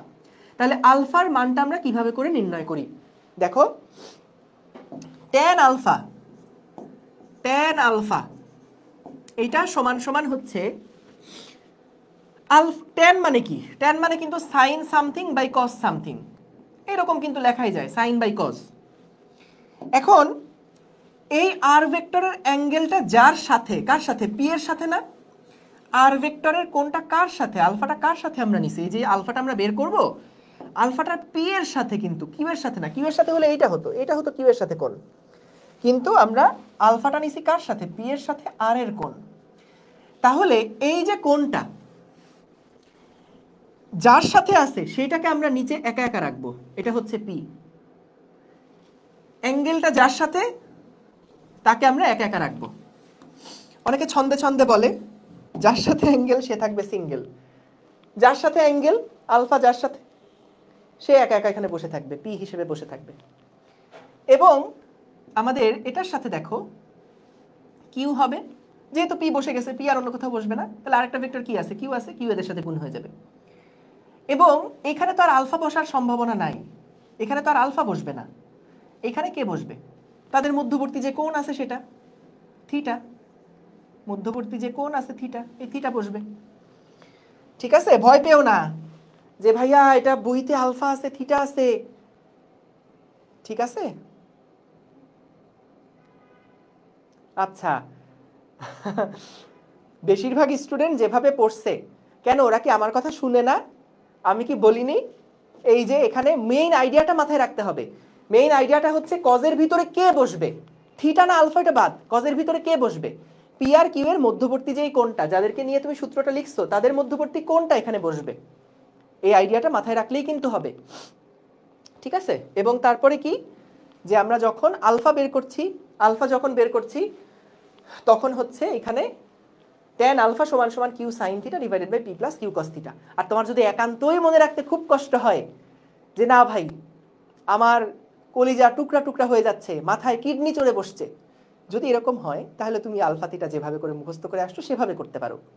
কিন্তু আমার এটা দেওয়ার মেইন টার্গেটটা ছিল ওই স্টেরিওটাইপটা ভাঙা, যে ওইখানে সবসময় আলফাই দিতে হয়, এখানে সবসময় থিটাই দিতে হয়, এইরকম কোনো বাধ্যবাধকতা কোথাও নাই। এটা জাস্ট বইতে ধরা আছে প্রচলিত একটা নিয়ম, এইটাই আর কি। সো তোমার যেটা কমফোর্টেবল লাগে সেটাই তুমি ফলো করো, কোনো অসুবিধা নাই, ঠিক আছে? ওকে ওকে, সো চলো এইবার আমরা দেখি কয়েকটা কেস দেখবো আমরা, খুবই গুরুত্বপূর্ণ কিছু কেস যেগুলো থেকে বেশি বেশি এমসিকিউ আসে। প্রথমটা খেয়াল করো, সাপোজ